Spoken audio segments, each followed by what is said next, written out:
This is Hockey Unfiltered with Todd Lewis. We're set to go on the Saturday morning. We do so with thoughts of others, though. A lot to get into with the National Hockey League.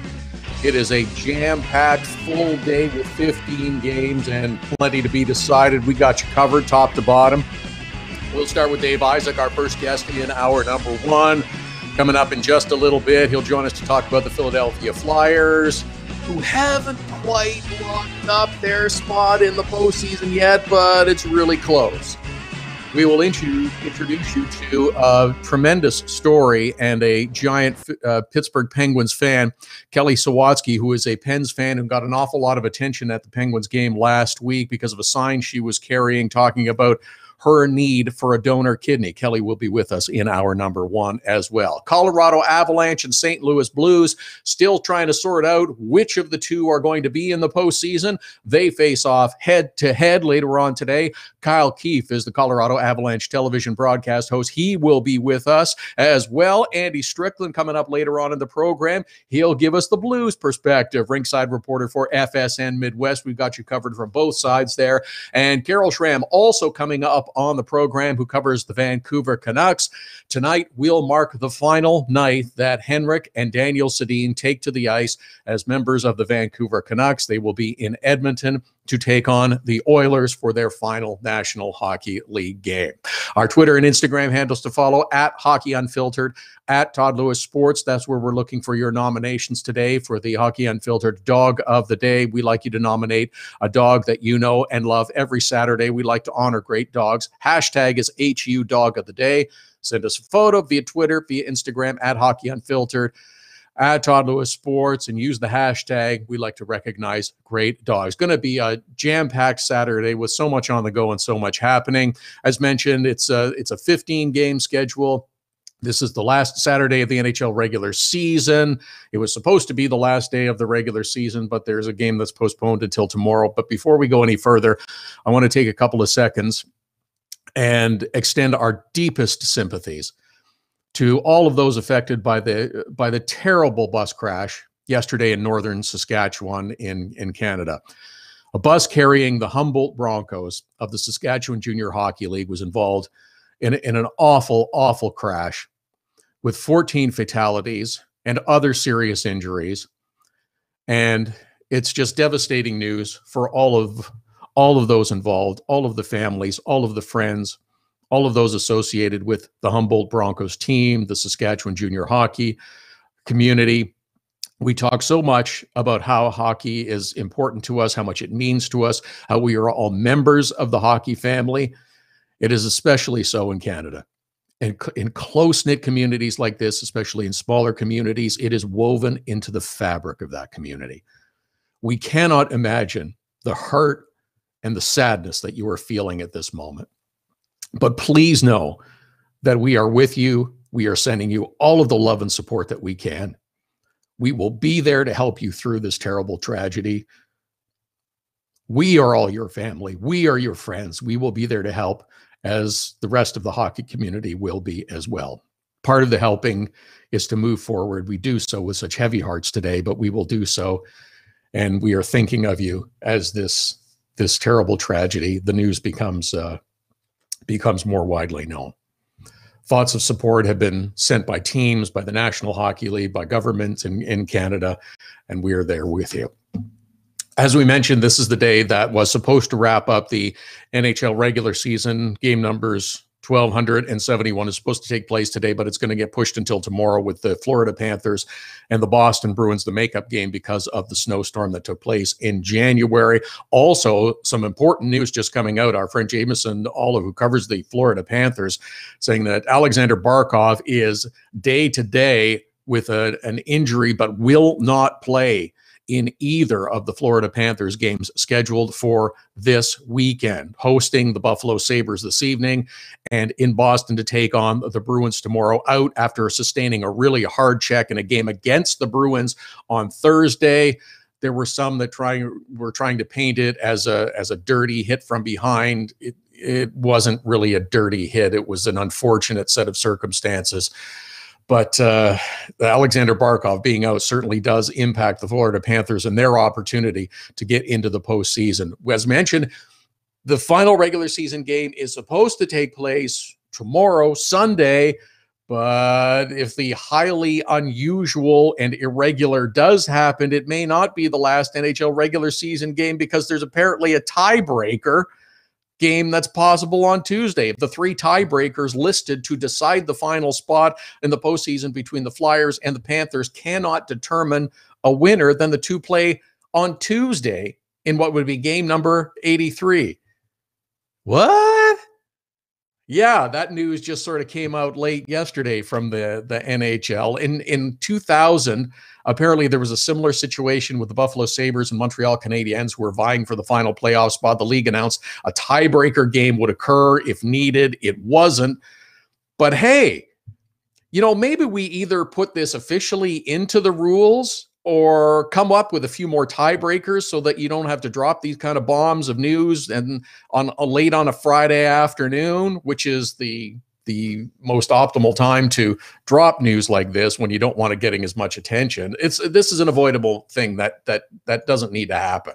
This should have been dealt with, and it should be dealt with in the rules. Now, over the next couple of days, the final couple of playoff teams will be determined. The first round playoff matchups will be decided. There are still a lot of moving parts in both the East and the West as to which teams are going to face off against which opponents in the opening round. The only matchup that we really know for sure right now, Winnipeg and Minnesota. Round one, out west, Winnipeg will host the Minnesota Wild. This could be a fun series. Winnipeg, the favorite for sure because of the defensive injuries to the Minnesota Wild. Ryan Suter, Jaron Spurgeon. Jets have been sizzling down the stretch as well. But I like this matchup in the opening round. Close proximity in terms of geography. Winnipeg, that building is going to be boiling over with excitement. It's going to be fun to watch. The games on Friday did have a little bit of impact in terms of the playoff picture in the East and in the West, but of course, nothing officially really decided, and that's what makes Saturday so interesting and intriguing. Tampa Bay Lightning hosting the Buffalo Sabres. The Sabres having a rather miserable season, have the best odds for the number one overall lottery pick. But this was a weird game on Friday between Tampa and Buffalo. At least it was to me. It went back and forth with both teams having the lead at different times. It really surprised me that this was such a high-scoring game with Tampa coming out on top with a 7-5 victory. Yeah, 7-5. 7-5 Tampa beats Buffalo. With that kind of score, I'm kind of wondering about Tampa and what they're doing going into the playoffs. I know that everybody say, well, look, they've been in great shape all year long. Look at all of the offensive talent that they've got. Look at all the scoring that they've got from Steve Stamkos and Nikita Kucherov, who were trading off at the start of the season. It was going to be a debate as to which one was going to win the scoring race and who was going to be the MVP. They've also been getting great contributions from guys like Braden Point and Yanni Gourde, who's having an unbelievable rookie season. There's still a chance that they could finish first in the Atlantic. The Tampa Bay Lightning play in Carolina against the Hurricanes. Boston's hosting Ottawa, and then they have the makeup date with the Panthers on Sunday. But everything's really good. And look at that great trade that they made at the deadline, that big deal with the New York Rangers. JT Miller coming over. They brought in Ryan McDonough to help solidify the Bolts defense. Wasn't that great? He's not the only person that should absorb the blame in this because Ryan McDonough is one piece and it was a good trade. I like it. But the whole Tampa team has looked really funny to me the last few weeks in particular. Their defensive play and structure has been absent at times. They've been outscoring teams, which they can do, but I'm not sure that this is the way you want to go into the postseason. Tampa's defense has been terrible at times. I mean, to the point where you're looking at it thinking, where are you going out on the ice? No structure. The Tampa defense has kind of reminded me of spring break in Florida at times. Kind of loose, kind of wobbly, and a lot of bad decisions being made. Because that's what happens at spring break, and that's what's been happening with the Tampa defense. We talked about the whole season, raving about how fantastic their lineup is. But in the last month, has it given you some cause for concern? Go back a couple of months. Oh, there's no way Boston's going to catch them. They're 10 points behind. Sure, they've got 3 or 4 games in hand, but there's no way that's going to happen. Look at that. Caught them. Passed them for a time. Still a chance to finish first. Defense has been an afterthought at times. They can score goals in bunches. You see it up and down the lineup. It's great. JT Miller's been terrific since he came over, as well as Ryan McDonough. But they also give up a whole bunch of goals. They demonstrated that on Friday against Buffalo. Nobody just flips the switch and becomes defensively sound starting on Wednesday, the opening night of the Stanley Cup playoffs. Andrei Vasilevsky has played a lot of hockey. He mentioned feeling tired earlier on in the season. Who wouldn't be tired after a grueling regular season, and especially playing as many games as he has? Does it affect them mentally if they don't win top spot? Now, they're in the driver's seat, so to speak. They are a good team. Don't misunderstand me. They are a good team. Very exciting. But there's areas to be concerned about. Fighting for top spot down to the end, it's an area of concern. Defensive structure, absent at times. Goaltending, a lot of work for a number 1 goaltender. Let's see who they match up against in the first round. We should know that tomorrow. St. Louis Blues, Colorado Avalanche. If you were with us last weekend, you know we were talking about this. And yes, we are going to get our one game. The winner gets in. Well, yes, but with a little proviso or two. Blues finished up the home and home with Chicago on Friday night. They got a victory in this one. Especially important, I think, for the St. Louis Blues after they lost late in the game against Chicago on Wednesday. Patrick Berglund had the hat trick. It was a 4-1 victory. Blues are a single point up on the Colorado Avalanche. They're in as we start play on Saturday. To get in, the Avalanche must win in regulation. Blues were already thinking ahead to this game. They sent Jake Allen ahead to Colorado. Didn't dress as the backup against the Hawks. So he's got to be rested. He's got to be ready. He's got to be focused. How's Jake Allen played, though, recently? Good at times, not as good at times. Carter Hutton was pretty good on Friday. Got him the victory. Wasn't really taxed because Chicago didn't put up much of a fight. I don't know. It's going to be interesting. It's going to be an intriguing game to watch. The winner, provided it's the Avalanche who win in regulation, they'll get in. If not, it's going to be the St. Louis Blues. I'm looking forward to that game. How good is this? Final day, final game for the regular season for both these teams. If you win it, you can get in the postseason. That's pretty cool. At Hockey Unfiltered, at Todd Lewis Sports, Twitter and Instagram handles. Hashtag is HU Dog of the Day to nominate your dog as the Hockey Unfiltered Dog of the Day. We like to recognize great dogs. Lots to get into. We'll talk to Kelly Sawatsky later on this hour. She is the super Pens fan that is seeking a kidney donor and took her campaign to the Pens game last weekend. Dave Isaac coming up this hour with latest on the Flyers. Kyle Keefe, Avs studio host on their television broadcast with the Avs perspective on that play-in game, and Andy Strickland with the Blue side as well, and also Carol Schramm with more on Henrik and Daniel's retirement from the National Hockey League. Hockey Unfiltered with Todd Lewis, Saturday edition continues right after the break. So you had to get groceries, take your daughter to dance class, and a pipe burst in the kitchen. You missed Hockey Unfiltered with Todd Lewis. No problem. All of our shows are available as a podcast right after the show airs, so you can listen when life gets in the way of hearing us live. Subscribe through iTunes and get alerts as soon as the podcast is available, or go to our website, hockeyunfiltered.com, and listen. Plus, check out the other cool stuff, the Hockey Unfiltered with Todd Lewis podcast. Subscribe now through iTunes. Get your business started getting more leads. 1-844-SEO-LEAD. The number to call if you want more online leads for your business is 1-844-SEO-LEAD. Search engine optimization can be the difference between success and failure. It's no coincidence which businesses are listed first in Google searches. Call 1-844-SEO-LEAD. Hockey Unfiltered with Todd Lewis sends you to the biggest events at the best prices.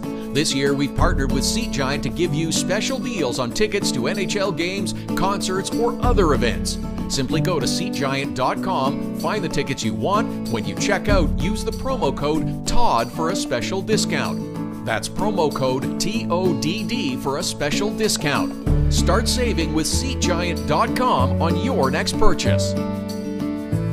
Nova Product Design is designed for manufacturing. Nova Product Design can get the job done with mechanical and industrial design. Nova Product Design is also fully functional for laser cutting, water jet cutting, plating, coatings, and more. Nova Product Design, innovative design and the latest technologies. Nova Product Design can design, build, and test any required types of prototypes and beta units. Visit novaproductdesign.com. We're looking for your Hockey Unfiltered Dog of the Day nominations every Saturday. Now you can send them through Instagram. Use the hashtag HU Dog of the Day, send us a photo of your dog on Twitter or Instagram to nominate them as the HU Dog of the Day. Include your name, the dog's name, and any other cool details you want. We choose a winner and add them to the Dog of the Day gallery on our website and Facebook page. It's the Hockey Unfiltered Dog of the Day every Saturday. Hashtag HU Dog of the Day.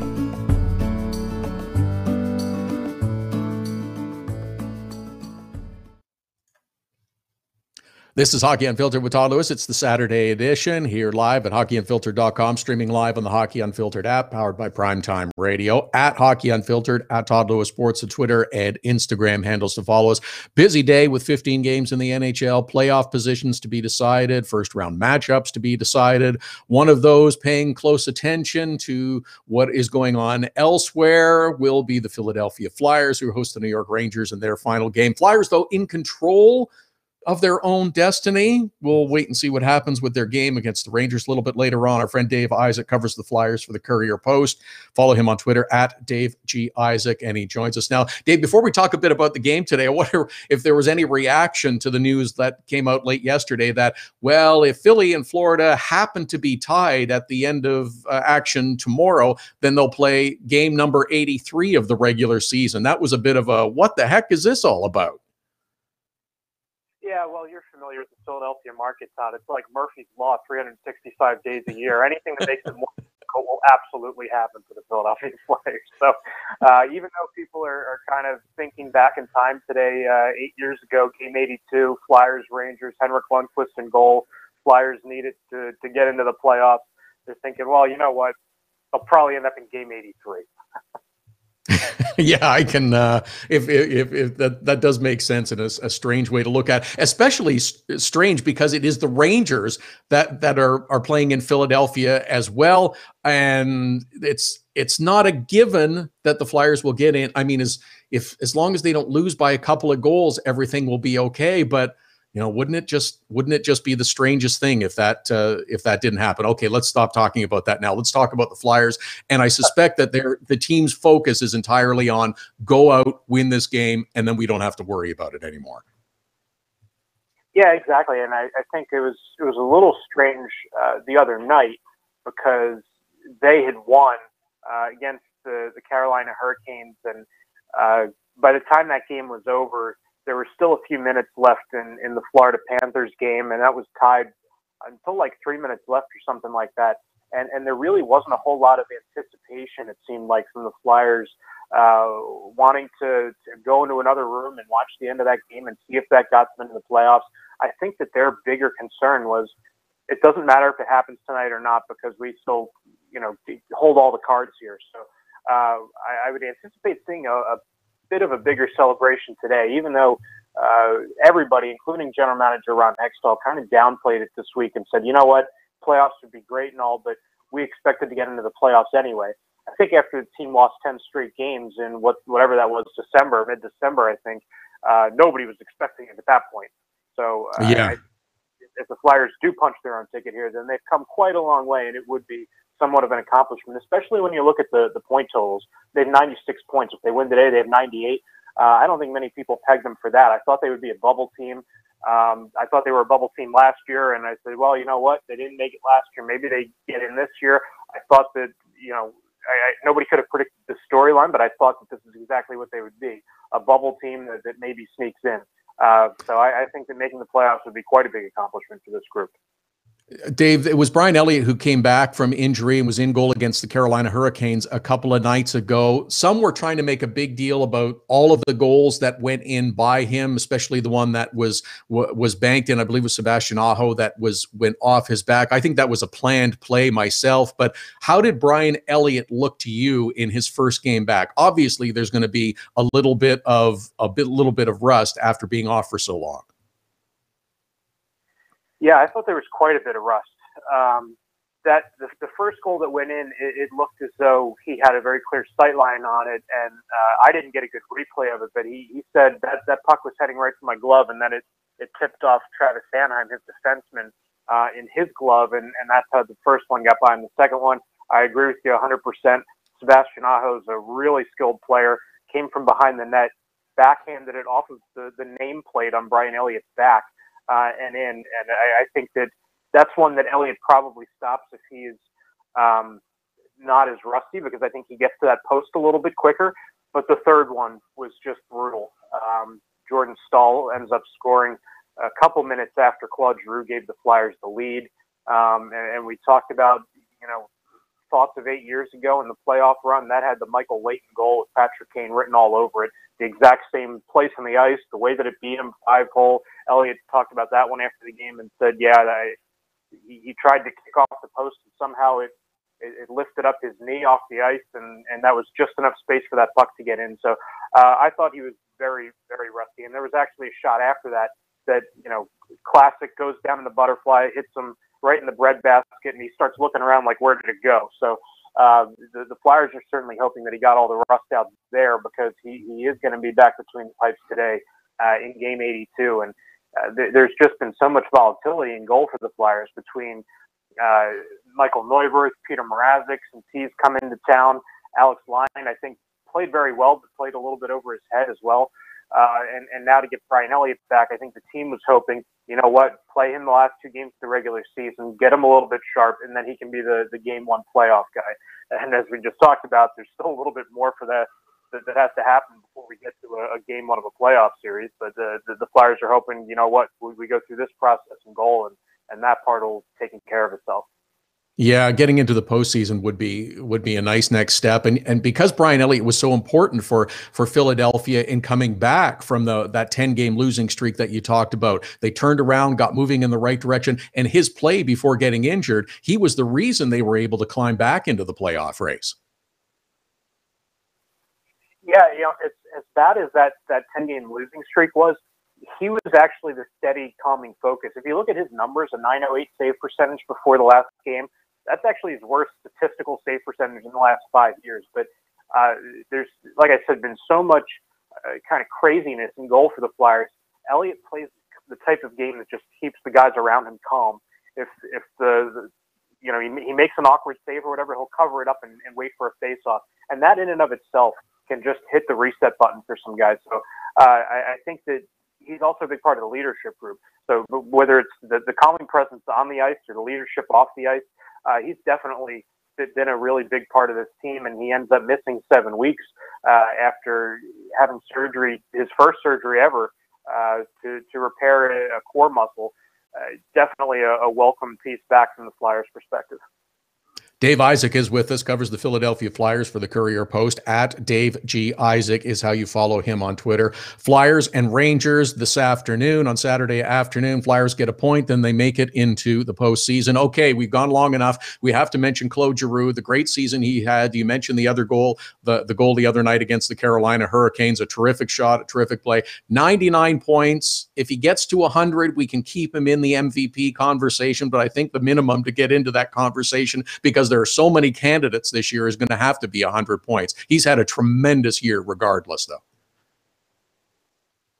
Yeah, I think even if he gets held off the score sheet today, it's impossible to ignore what Claude Giroux has done. And you can make arguments for every guy, and I understand that, but Sean Couturier, the year that he's had as a number 1 centerman, scoring 30 goals for the first time, he's over 70 points if I'm correct. That doesn't happen without Claude Giroux on his wing. Travis Konechny scoring 20 goals. That doesn't happen without Claude Giroux being on his line. Giroux's had a fantastic season, and he's not exactly a vocal leader. So what he does in terms of leadership comes on the ice and in his play. And a lot of people remember the shift against Sidney Crosby in the playoffs 6 years ago and going out there and getting in Crosby's face on the first shift. That's how Giroux kind of shows his leadership. And I think him being healthy finally for the first time in a couple of years has definitely helped his resurgence as well. But, you know, when you see some of the names that are up there, like Kucherov, I know he got 100 points, 200 points last night, but he's got so many guys on that team. I'm not even convinced that he's the best player on his own team.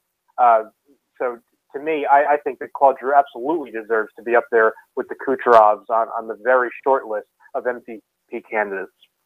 Yeah, no, I will agree with you. The other thing about the Philadelphia Flyers is that we have seen great play from their defense core with Shane Gostisbehere, who's bounced back and had himself a nice year, and Ivan Provorov just seems to be playing better and better every time you watch the Philadelphia Flyers, and I think he's going to play more and more minutes as we go forward too. I mean, he's averaging a little over 24 minutes, but he could play half the game without much push.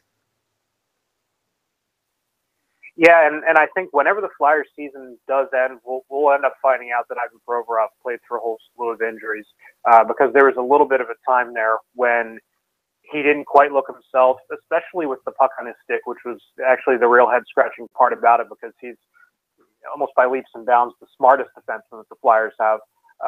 So some of his decision-making, you said, well, there's got to be something going on here.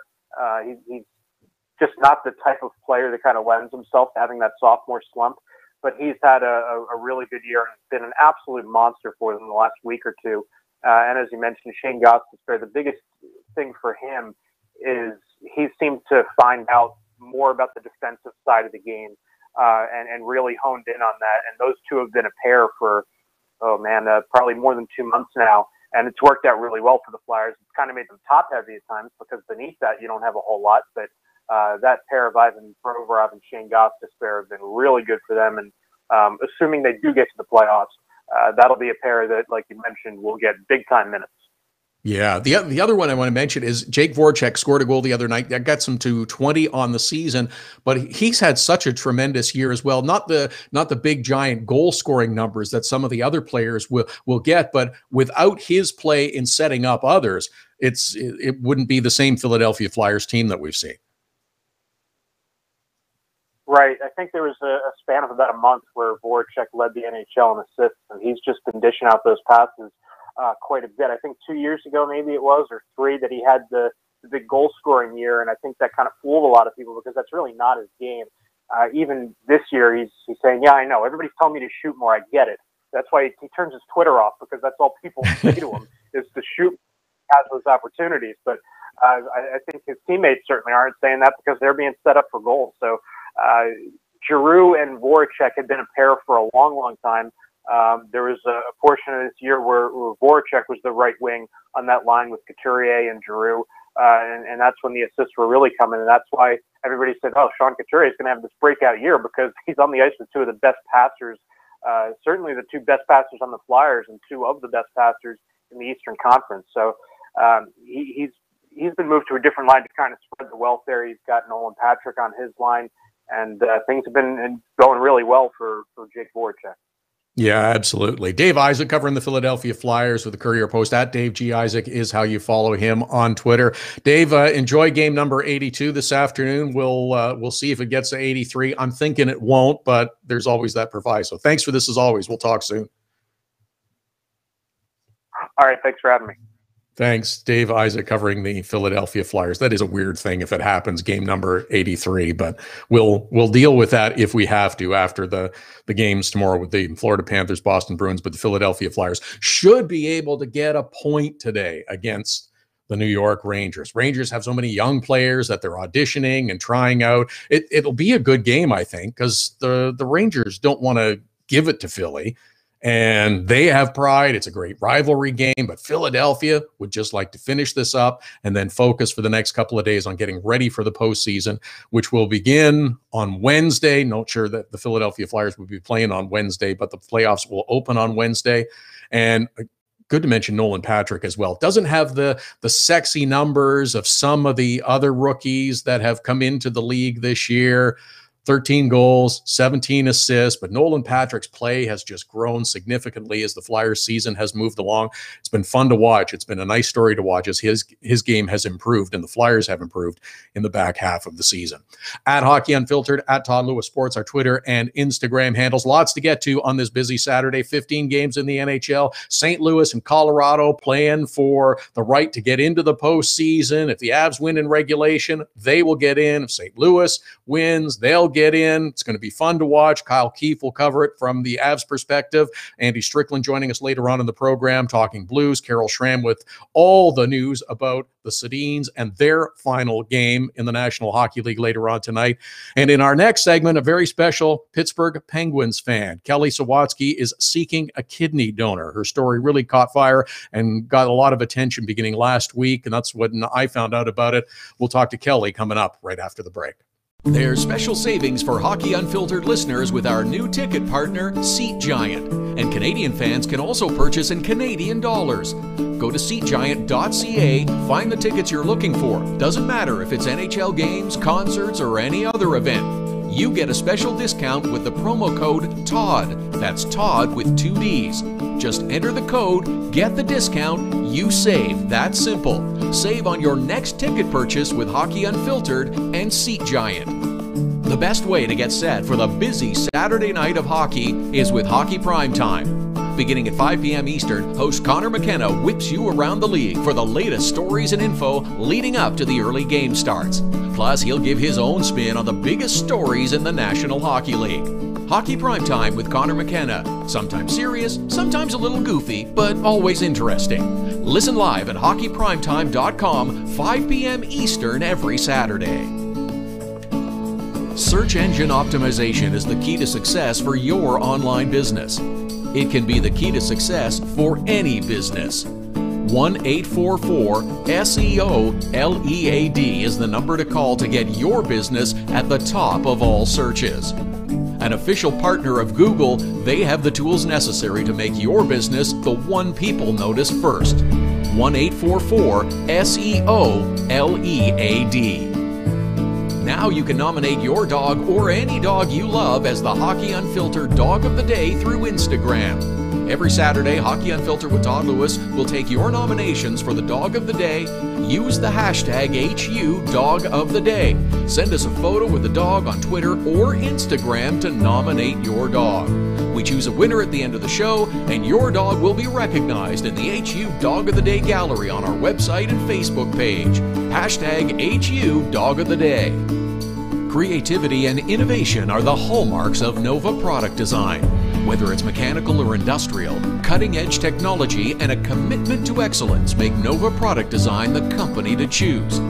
Prototypes and beta units are a Nova Product Design specialty. Striving for revolutionary new ideas and methods keep Nova Product Design at the forefront of innovation. Visit novaproductdesign.com and learn more.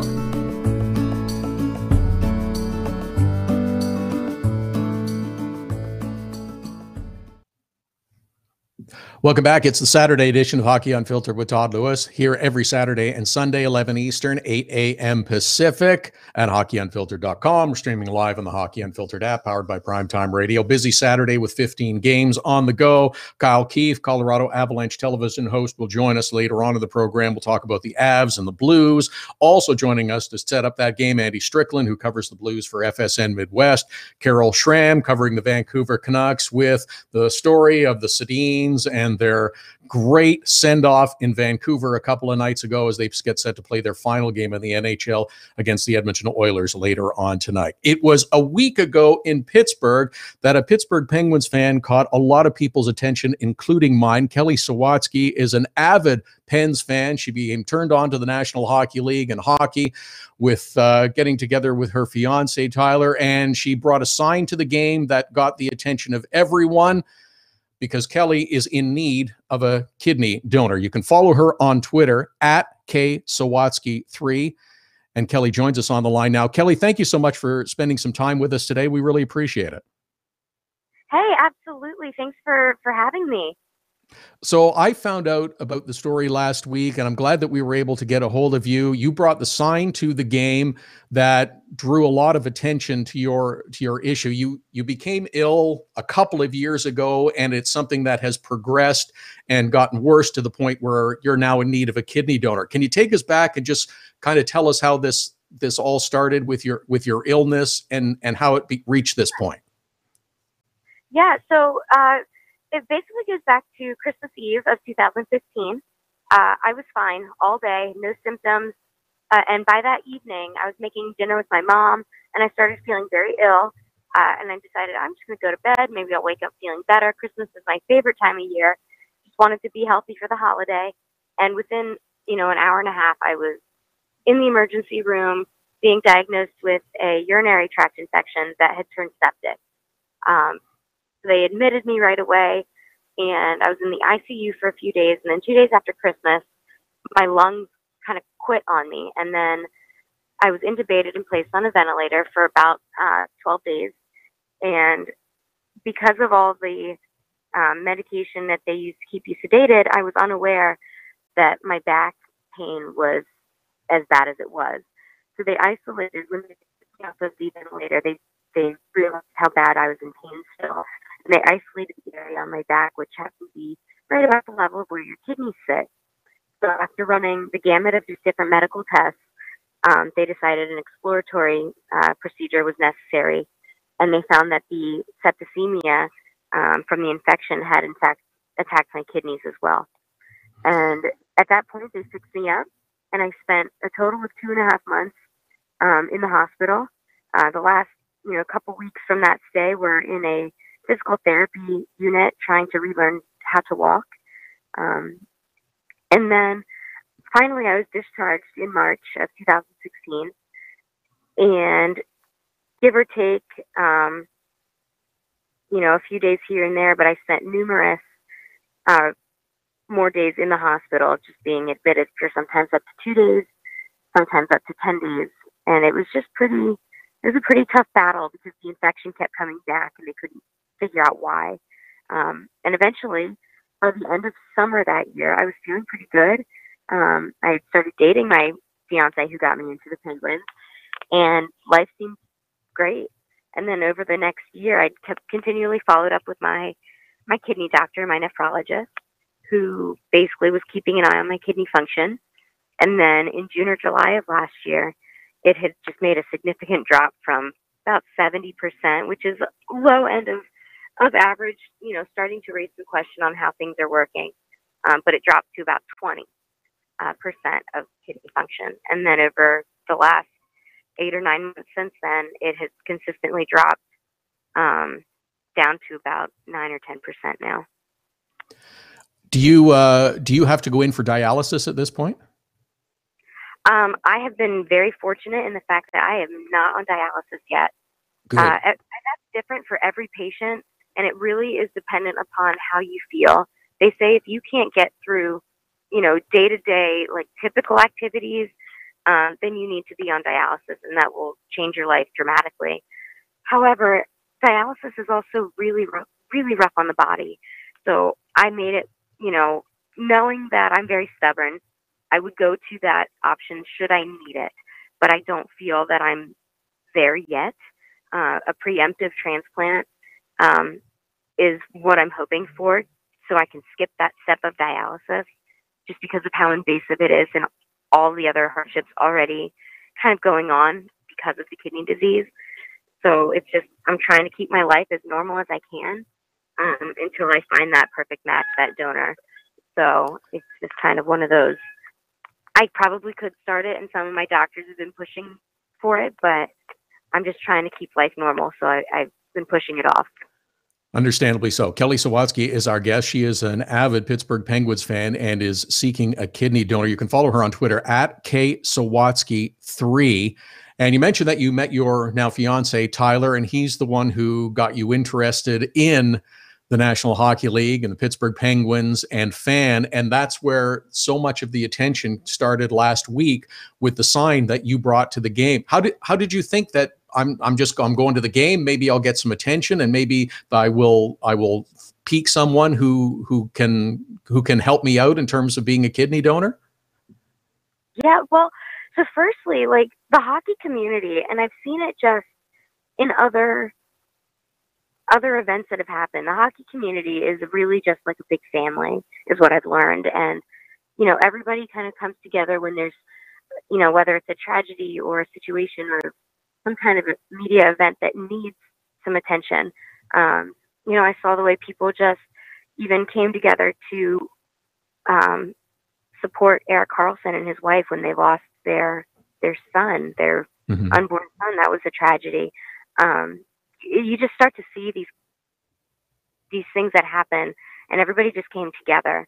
And I pinpointed that even further with, I've watched the Penguins now for 2 seasons, and when they do their philanthropic events, the things that I've seen them do are just amazing. And I thought, I'm going to take my sign. So I took it. Initially, I took this even before I thought it would do much of anything, to a New Jersey Devils game in Newark when the Penguins played them back in February. And my sign was not well received, but I believe that was just because I was in enemy territory wearing a Penguins jersey. And, there's a lot of Devils fans. They just didn't want anything to do with a Penguins fan. So I kind of brushed that off and said, that's really unfortunate. But in the right venue with a bunch of smiling, friendly faces around me, this is going to work. And I decided that I was just going to go for it. Wasn't initially something I wanted to share so publicly. I'm pretty private when it comes to my health, but I needed help. So I said, this is my last ditch effort to find as many possible donors as I can to get that transplant that I need. I want to graduate college in 5 weeks from today. I'll be walking across that stage, hopefully, earning my degree. I get to marry Tyler in May of next year and start a family. And I want to be teaching. I'm a special education teacher. After the next 5 weeks, I'll be certified. So I want all these things, but I can't accomplish any of those things without a new kidney. So opening myself up and being vulnerable allowed for the world really to see my story. And if it weren't for the Pittsburgh Penguins tweeting out a picture of it, I don't know what situation I would be in today. And after the Penguins caught wind of your story and promoted it through social media, what kind of response and what kind of attention have you received? And is there anything promising on the horizon? So yes, about halfway through the Penguins game, my tweet started going viral, I guess you could say. And I was getting just a bunch of random, so the phone number on there was a Google Voice phone number. And I was just getting a ton of, whether it was a supportive text message or finding out how they can help, how people can become a donor match. And then NHL.com reached out to me for an interview, followed by a ton of local media stations back in Lancaster County, York County, where I'm from, because the 717 area code gave away that I was from Lancaster County. And within the next day and a half, I had been interviewed by, a dozen, maybe more, news outlets, did some live interviews, was asked to do some interviews for some articles, made the front page of our Lancaster newspaper. And then a couple days after that, I made the front page of Yahoo News, and it just spiraled. And it's amazing. I have gotten just hundreds and hundreds and hundreds of responses that I had a hard time keeping up with them. Even UPMC has reached out to me, and I'm working closely with them. I'm not going through UPMC for the transplant because of insurance, but they've been supportive, and they're helping me do anything I could need, including fundraising, as I won't be able to work for a solid chunk of time after my transplant. And as far as the promising outcome, I have no doubt that my donor is either being tested or waiting to be tested, only because I know how many people have called the Johns Hopkins donor office. Interestingly enough, I will not know when I have a match before the donor knows. They'll find out first. because of things like privacy laws. So when I get a phone call or a text message or an email or some kind of shout out on social media, so did you find your donor yet? Are you still looking? It's yes, I am still looking, because I don't want to turn away any potential opportunity that could save my life right now. But Johns Hopkins can't legally tell me when they've found my match until it's time to go, basically, until they have all their ducks in a row and they can schedule that surgery and say, it's time to come into the hospital, it's time for surgery, we have your donor. And my hope is that whoever this donor is, if they have reached out to me already, when the time comes, that they'll say, hey, by the way, it's me, I'm the one that you received your kidney from. But it's their prerogative to also say anonymous, so I may never know. But that's kind of where things stand as of right now. Tell us how people get in touch to find out if they are a match and to sign up and become a kidney donor. And you should already be signed up to be an organ donor. I'm a bit of an advocate for that. So tell us how you can do that. Great. Yeah. Well, so some interesting statistic to start out with is that last year alone, there were 35,000 organ donations and organ transplants, yet there are 60,000 people or more on that waiting list for a living donor, whether that be kidney or liver is the other organ donor that can be living when they donate. And to donate to me specifically, for me to get a kidney, some people are a little bit touchy with who they would donate to, but to donate directly to me, they would have to be an A blood type. The positive and negative does not matter. Or I can enter into a donor swap program, meaning if I find a willing donor who is not a match for me, but say there is somebody else, in another state even, or somewhere in the country that is in need of a kidney, but they have a donor that's not a match for them. The way that works is Johns Hopkins uses that national database, and they can basically pair us up and swap donors for us. So it gets, more than one person off of that dreaded donor waiting list that takes 5 to 6 years. But if somebody is interested in helping to find a way to help me, they would want to call the Johns Hopkins donor office, in which that phone number is 410-614-9345. And they are more than happy to answer just questions, even if it's not sure somebody is willing, if they want to commit yet to being a donor. They can give information on just being a donor in general to somebody else on that waiting list, even if it's not to me specifically. But yes, there's a lot of people in need of kidneys. That a dear friend of mine just informed me yesterday that his uncle passed on the waiting list, passed away, just waiting for a kidney. And these are things that we hope to see numbers decrease drastically over the next couple of years. Kelly Sawatsky, Pittsburgh Penguins fan and seeking a kidney donor. At KSawatsky3 is how you follow her on Twitter. You can find out more about her specific stories, to reach out if you want to talk to her specifically and get more information about being a kidney donor and an organ donor. Kelly, we thank you for your bravery, for sharing your story and sharing it with us specifically. We wish you the best at your graduation in a month or so, and all the best to you and Tyler in the future. And we'll be in touch to keep up with how you're doing. Well, thank you so much. I can't express my gratitude in words what it means to have the help in sharing my story. It's saving my life, one share at a time, really. So thank you.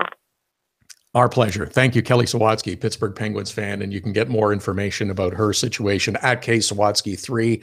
And also that has the contact information for her about organ donors. And I'll emphasize again, if you haven't signed your organ donor card, please do so, because there are so many lives that you can save. It says, the great part about my driver's license and living in Florida is it has it right on your driver's license that you are an organ donor. And if that helps the process along further, then then so be it. At Hockey Unfiltered, at Todd Lewis Sports Twitter and Instagram handles. Lots to get into on a busy Saturday in the National Hockey League. We got you covered with the play-in game between Colorado and St. Louis. We'll try to wade through some of the situations of if this team wins or that team wins coming up in our next segment. Hockey Unfiltered with Todd Lewis, back after the break. Hockey Unfiltered with Todd Lewis sends you to the biggest events at the best prices. This year, we've partnered with Seat Giant to give you special deals on tickets to NHL games, concerts, or other events. Simply go to SeatGiant.com, find the tickets you want. When you check out, use the promo code TODD for a special discount. That's promo code TODD for a special discount. Start saving with SeatGiant.com on your next purchase. Get your business started getting more leads. 1-844-SEO-LEAD. The number to call if you want more online leads for your business is 1-844-SEO-LEAD. Search engine optimization can be the difference between success and failure. It's no coincidence which businesses are listed first in Google searches. Call 1-844-SEO-LEAD. Now it's even easier to nominate your dog as the Hockey Unfiltered Dog of the Day. We do it every Saturday. Send us a photo on Twitter or now on Instagram with the hashtag HU Dog of the Day. We choose a winner every Saturday. That's simple. Now on Instagram or Twitter, send us the photo using the hashtag HU Dog of the Day, and your dog could be the one added to our gallery on the website and Facebook page. It's the Hockey Unfiltered Dog of the Day every Saturday. Cutting-edge design for manufacturing, Nova Product Design. Industrial design, mechanical engineering and design. Nova Product Design provides experienced design for parts and assemblies, manufacturing, assembly, and serviceability. From plastic parts to sheet metal forming, mold and tool design, injection molding, and more. Nova Product Design. Visit novaproductdesign.com to learn more. So you had to get groceries, take your daughter to dance class, and a pipe burst in the kitchen. You missed Hockey Unfiltered with Todd Lewis. No problem. All of our shows are available as a podcast right after the show airs, so you can listen when life gets in the way of hearing us live.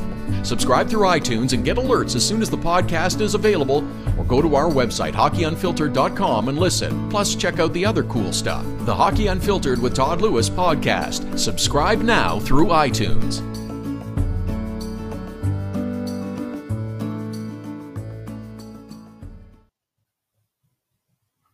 Saturday edition of Hockey Unfiltered with Todd Lewis continues live at hockeyunfiltered.com, streaming live on the Hockey Unfiltered app, all powered by Primetime Radio. Oh, what a first hour it has been. There's lots going on Saturday with 15 games, so much to get into, and we'll try to wade through and explain all the different permeations of playoff matchups as they play out over the next 24, perhaps a little longer hours or so. At Hockey Unfiltered, at Todd Lewis Sports, our Twitter and Instagram handles. Hashtag is HU Dog of the Day to nominate your dog as the Hockey Unfiltered with Todd Lewis Dog of the Day. We do it every Saturday. We like to honor and recognize great dogs. Plus, we like cute dog pictures. Just send us a photo via Twitter or via Instagram. Use the hashtag HU Dog of the Day. Tell us your name, your dog's name, if there's a nice story of how you two came together. Love the working dogs. We love service dogs. We like to recognize great dogs and do it every Saturday. And then, of course, put the photo up on our website and up on our Facebook page. Thanks again to Kelly Sawatsky for joining us in the last segment to tell us her story and seeking a kidney donor. That really got an awful lot of attention at the Pens game last Saturday, and let's hope that she is successful in her campaign. 15 games. The Pens are the only team that are done. They played 82 last night and got a victory, and it was a shutout victory, as a matter of fact, by the Pittsburgh Penguins against the Ottawa Senators. So now the rest of the league plays one more game today. The Bruins and Florida Panthers will play the makeup game on Sunday. Philly and the Rangers get it started in the afternoon with a 3 p.m. Eastern time start. And it's pretty simple. If the Philadelphia Flyers can get a point in this game, they get in. They get in the playoffs. It doesn't matter what happens with the Florida Panthers in their game tonight against Buffalo or tomorrow against the Boston Bruins. If Philly gets a point, Philly is in the postseason. They missed it a little earlier, by the way. Sasha Barkov out for the weekend. He sustained a hard check, left the game on Thursday against the Boston Bruins, did not return, listed as day-to-day with some sort of malady or ailment, but that was a hard, tough check that Barkov endured, and he will miss the weekend action. Brian Elliott was, well, we'll say rusty, a little off, not his sharpest, whatever phrase you'd like to use to describe it. He'll get the go again against the New York Rangers. Will he be better? I would think he's going to be better after getting the first game behind him. We'll see what happens. Ottawa and Boston, the Bruins are 2 points behind Tampa Bay. Tampa won on Friday night against the Buffalo Sabres. Boston can try to pull even, and I wouldn't expect much difficulty against the Ottawa Senators, a team that looks like they have pretty much shut it down for the season. Bruins have this game on Saturday, plus the makeup game on Sunday against the Florida Panthers. Sabres are playing the Florida Panthers this evening. They haven't laid down. But as mentioned, Barkov is out. Bobby Lou, Roberto Luongo is going to play in the game on Saturday. Bob Bugner, the coach of the Florida Panthers, has said, if we need him, he can go back-to-back again. That's a big ask. That's a big ask. But as mentioned, if Philly gets a point in their game against the New York Rangers, it's over. They're in. Tampa plays in Carolina. The Lightning will finish first, guaranteed, if they win in regulation. Now, if the Lightning lose or win in a shootout, that presents an opportunity for the Bruins to win the division. Boston can get top spot if they get 2 non-shootout victories over the weekend, and Tampa does not win in regulation. Got it? St. Louis and Colorado, winner of this game is going to get into the playoffs. Well, mostly. Colorado's got to win in regulation.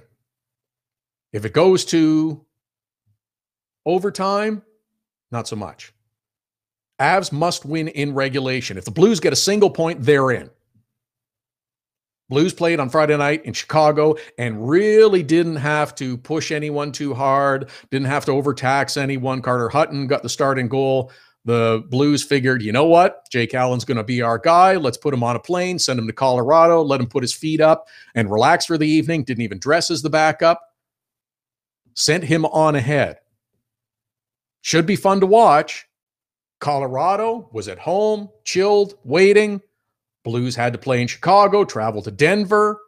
Even though they did send Jake Allen along early, sets up as a pretty good game. Sets up as a pretty good game. For Anaheim, they take on Arizona. LA is hosting Dallas. San Jose is hosting Minnesota. All 3 of those teams, the deck could shuffle significantly over the next 24 hours as they play their final games. San Jose currently sits second. Anaheim, with a victory on Friday night, currently sit third. LA is in the wild card. You could put those all in the bag and pull them out, and they could come out differently later on, depending on which teams win, which teams lose. Obviously, if San Jose gets a victory and gets a couple of points, they're going to finish in second spot, but it could be a mishmash of those 3 California teams, and it's going to be fun to watch. Much more to come on the playoff picture coming up in hour number 2. We'll get you set for the busy Saturday in action and a whole bunch of other stories as well. At Hockey Unfiltered, at Todd Lewis Sports, the Twitter and Instagram handles. Back with hour number 2 after the break. Hockey Unfiltered with Todd Lewis sends you to the biggest events at the best prices. This year, we've partnered with Seat Giant to give you special deals on tickets to NHL games, concerts, or other events. Simply go to SeatGiant.com, find the tickets you want. When you check out, use the promo code TODD for a special discount. That's promo code TODD for a special discount. Start saving with SeatGiant.com on your next purchase. Look, we know it happens. Life gets in the way, and sometimes you can't catch the live edition of Hockey Unfiltered with Todd Lewis. But we've made it easy for you to catch up on the show you might have missed. Hockey Unfiltered with Todd Lewis is available as a podcast on iTunes, iHeartRadio, and Blog Talk Radio. You don't want to miss an episode. If you missed the live show, check out the podcast. Don't miss any shows. There's a test coming up later. Subscribe now. Get your business started getting more leads. 1-844-SEO-LEAD. The number to call if you want more online leads for your business is 1-844-SEO-LEAD. Search engine optimization can be the difference between success and failure. It's no coincidence which businesses are listed first in Google searches. Call 1-844-SEO-LEAD. Use the code Get the Savings. Hockey Unfiltered with Todd Lewis listeners save with SeatGiant and the promo code TODD. That's TODD at SeatGiant.com. Just log on to SeatGiant.com to find the best tickets to NHL games, concerts, or whatever you want and save. Use the promo code TODD. That's TODD when you check out and you save. Canadian listeners can save at SeatGiant.ca. That's SeatGiant.com and .ca. Cutting-edge design for manufacturing, Nova Product Design. Industrial design, mechanical engineering and design. Nova Product Design provides experienced design for parts and assemblies, manufacturing, assembly, and serviceability.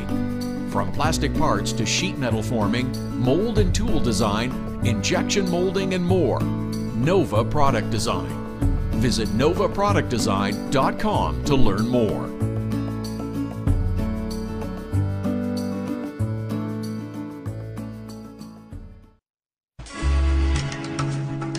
This is Hockey Unfiltered with Todd Lewis. Hour number 2 of the Saturday program ready to go. Got you covered on the 15 games on today's National Hockey League schedule. Busy one, playoff implications. Teams that are currently out could get in. Teams that are in could slip out. Kyle Keefe, the Colorado Avalanche television host, will join us in just a couple of seconds. We'll get set for their game as they are hosting the St. Louis Blues in a win in regulation and get-in situation. Carol Schramm will join us as well. She covers the Vancouver Canucks. Tonight is the final game for Henrik and Daniel Sedin in Vancouver Canucks uniforms. An unbelievable send-off from Vancouver a couple of nights ago. This will be the final night against the Edmonton Oilers. Also coming up later on this hour, Andy Strickland, who covers the Blues for FSN Midwest and 590 The Fan KFN in St. Louis, will join us as well with the latest on the Blues. At Hockey Unfiltered, at Todd Lewis Sports, the Twitter and Instagram handles to follow us. Before we go too much further, we once again want to extend our sympathies to all those affected by that awful bus crash yesterday in northern Saskatchewan. The bus carrying the Humboldt Broncos and the Saskatchewan Junior Hockey League involved in a terrible crash with 14 fatalities, other injuries, a number of them still serious. And the hockey community is thinking of you. We are sending you all the love and support that we can to help you in this time of your grief and suffering and to help you move forward. We will be there to do whatever we can and whatever we need to do to help us all heal and to come together. Part of that is focusing on the Stanley Cup playoffs and hockey and moving forward. And that's what we're going to do today with 15 games on the NHL schedule. As mentioned, there are lots of playoff implications in the East and out West. We were hoping a week ago that this would happen, and it is going to take place. Colorado and St. Louis playing for the final playoff position in the Western Conference. Kyle Keefe is the Colorado Avalanche television studio host. Follow him on Twitter at Kyle Keefe TV. And Kyle joins us now. Kyle, I guess this is about as good an outcome as you can expect for the Colorado Avalanche. Control your own destiny, a regulation win. They make the postseason. Yeah, I would just disagree with you to say that, a week ago we were hoping this would be the situation. I would say here in Colorado that we hoped the situation in October. You look at the schedule back then and, considering what happened with the Avalanche last season, you'd take this every day of the week and every year after that, a situation where you got an opportunity to play for the postseason in your final regular season game against a team inside your division. You couldn't have asked for anything more. Now there's been some bumps and some bruises down the stretch. 2-5-1 in their last 8 games is not exactly on fire. You're not exactly, storming into the playoffs, but given the situation and the standings, the Avalanche will certainly take it. They'll take the opportunity to play at home in front of a bunch of sold-out crazy fans at Pepsi Center, and a chance to go to the show and take on the Nashville Predators with a regulation win. Okay, so I was talking about it last week at this time, and I was really hoping that it was going to take place, and I'm glad that it is. Fair enough. But for the Colorado Avalanche, you mentioned that they've struggled a little bit over the last couple of weeks, but to even remain alive in this position, it's been a great accomplishment because of the injuries that they've endured, with Semyon Varlamov, their number one goaltender, being out for the rest of the regular season. They've had other injuries as well that they have survived just to reach this point. It's a great accomplishment. Yeah, it really is, Todd. And it's, and this is the second time that Semyon Varlamov has been hurt this year, and it's the second time that Eric Johnson has been hurt. They've lost Tyson Barrie for an extended period of time, and they lost Gabe Landeskog, for some time. They've had some injuries. Even Jonathan Bernier they lost, due to an infected finger and being banged up and having some concussion symptoms. So they've had to deal with this. Every hockey team is going to go through this, but considering, the fine line and, the sort of this wire that they're walking in order to be in the playoffs, to not be in the playoffs has been a challenge, certainly. But, guys have stepped up. I'll just say this. When Eric Johnson went down the first time, Tyson Barrie had, a 10, 12 game point streak. Nathan McKinnon had a 13, 14 game point streak. They found ways to win in the most difficult of times. And so this is just the cherry on the top. This is, you're not going to have Semyon Varlamov for the foreseeable future. Eric Johnson with a cracked kneecap, you're not going to have him for another at least 4 weeks.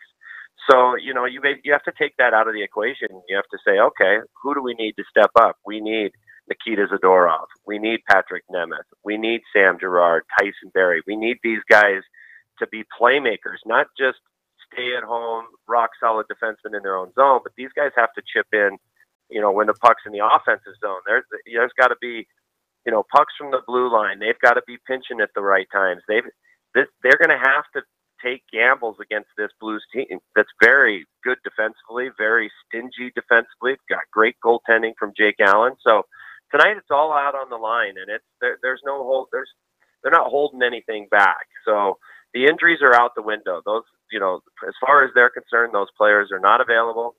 They play with what they have, and this is the cards they were dealt. And it's, like I said, it's all on the line tonight. And everybody is looking forward to see how the Colorado Avalanche can do. You can do it. I'm sure the players are not focusing on it, but have you thought a little bit about how far down the standings this team was a year ago, and the opportunity, if they can get into the postseason with a victory in regulation tonight against the St. Louis Blues, how enormous a turnaround that is for the Avs?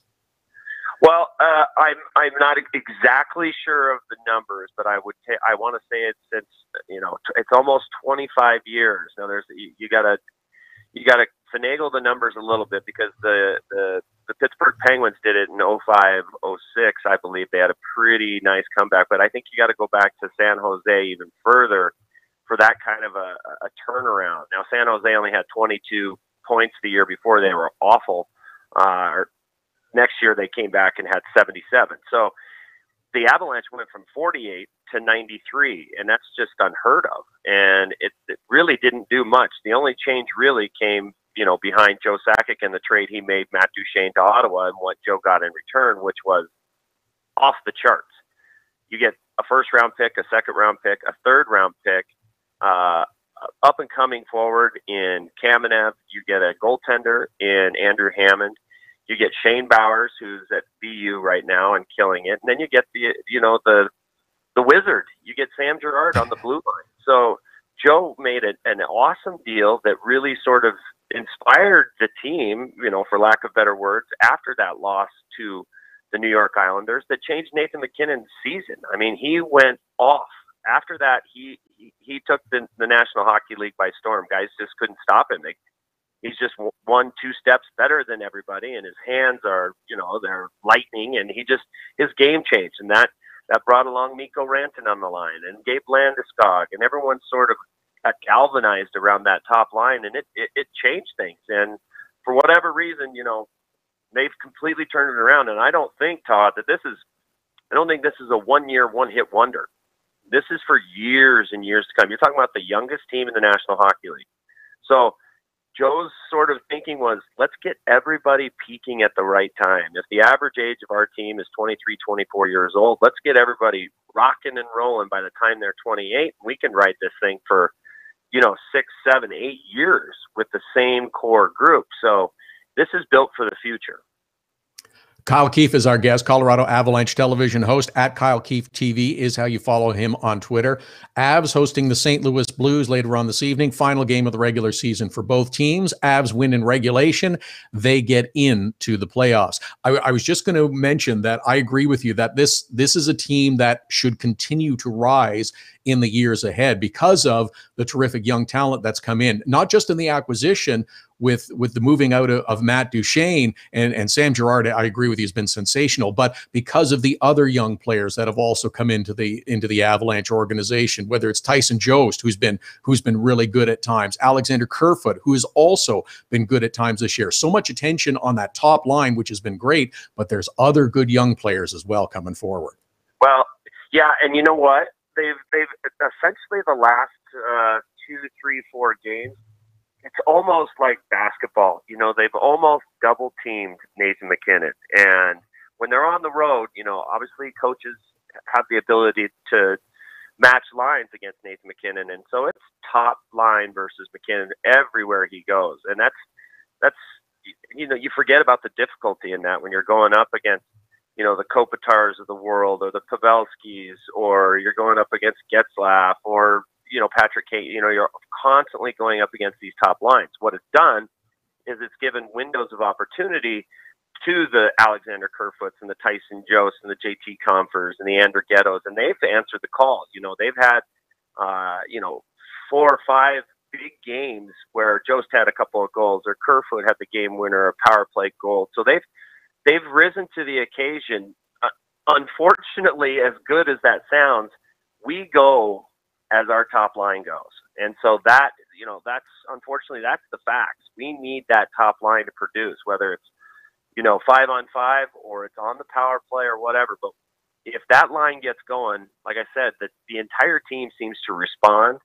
And that's key for Colorado, especially in a game tonight where it's all or nothing. I mean, this is a game where you're probably going to see Nathan MacKinnon get 22, 24 minutes. I mean, he may even get double shifted because it's like I said, we go as Nathan MacKinnon goes. And so whether it's Tarasenko or it's Berglund or whoever it is, he's going to see, he's going to see the top lines, but he's going to get some opportunities tonight. And when they're there, he's going to have to bury them. One more quick one before I let you go, Kyle, is that the other thing is that if Gerard Gallant and the Vegas Golden Knights don't come into the league this year, Jared Bednar is the slam dunk coach of the year.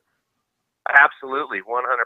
And I feel like I'm almost taking something away from the Vegas Golden Knights considering what they've done, because it's an unbelievable story to go out there and win your division and essentially be unbeatable at home, and with the group that they've brought together and what Gallant has done, it's I applaud everything that they've done. That being said, Jared Bednar has taken a team from 48 points in disarray, and they were out of the playoffs in December, and so to turn that around and have a Hart Trophy candidate in Nathan MacKinnon and the possibility of making the playoffs 1 year removed from the worst point total in so many years in the National Hockey League is really a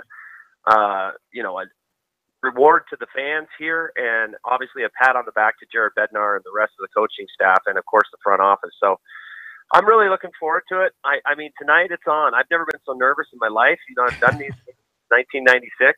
I love and breathe this team, but I got to be honest with you. I woke up this morning and I was sick to my stomach. Oh, well, on that happy note, Kyle Keefe, the Colorado Avalanche television host with a slight case of nausea, we'll send some Dramamine your way. At Kyle Keefe TV is how you follow him on Twitter. Enjoyed it, Kyle, and have fun at the game tonight. I'm sure that once the puck drops, the nerves will go away, and I hope we can do this again soon. Okay, thanks, Todd. Really enjoyed it. Appreciate it. Kyle Keefe, the television host for the Colorado Avalanche. That's going to be a fun game tonight. A little bit later on in the program, we'll talk to Andy Strickland, who covers the Blues for FSN Midwest. We'll get the Blues side of it. In our next segment, Carol Schramm will join us. She covers the Vancouver Canucks. It is the end this evening for Henrik and Daniel. They will play their final NHL game in Edmonton against the Oilers. I want to talk about that amazing send-off a couple of nights ago in Vancouver and much more. Hockey Unfiltered with Todd Lewis, back after the break. The best way to get set for the busy Saturday night of hockey is with Hockey Primetime. Beginning at 5 p.m. Eastern, host Connor McKenna whips you around the league for the latest stories and info leading up to the early game starts. Plus, he'll give his own spin on the biggest stories in the National Hockey League. Hockey Primetime with Connor McKenna. Sometimes serious, sometimes a little goofy, but always interesting. Listen live at hockeyprimetime.com, 5 p.m. Eastern every Saturday. Creativity and innovation are the hallmarks of Nova Product Design. Whether it's mechanical or industrial, cutting-edge technology and a commitment to excellence make Nova Product Design the company to choose. Prototypes and beta units are a Nova Product Design specialty. Striving for revolutionary new ideas and methods keep Nova Product Design at the forefront of innovation. Visit novaproductdesign.com and learn more. Hockey Unfiltered with Todd Lewis sends you to the biggest events at the best prices. This year, we've partnered with Seat Giant to give you special deals on tickets to NHL games, concerts, or other events. Simply go to SeatGiant.com, find the tickets you want. When you check out, use the promo code TODD for a special discount. That's promo code TODD for a special discount. Start saving with SeatGiant.com on your next purchase. Being on the World Wide Web is great. Being found is the tricky part. 1-844-SEO-LEAD. Search engine optimization is the only way your business can get a leg up on the competition. 1-844-SEO-LEAD. For the necessary tools to make your business stand out in a crowded marketplace, 1-844-SEO-LEAD. Now it's even easier to nominate your dog as the Hockey Unfiltered Dog of the Day. We do it every Saturday. Send us a photo on Twitter or now on Instagram with the hashtag HU Dog of the Day. We choose a winner every Saturday. That's simple. Now on Instagram or Twitter, send us the photo using the hashtag HU Dog of the Day, and your dog could be the one added to our gallery on the website and Facebook page. It's the Hockey Unfiltered Dog of the Day every Saturday.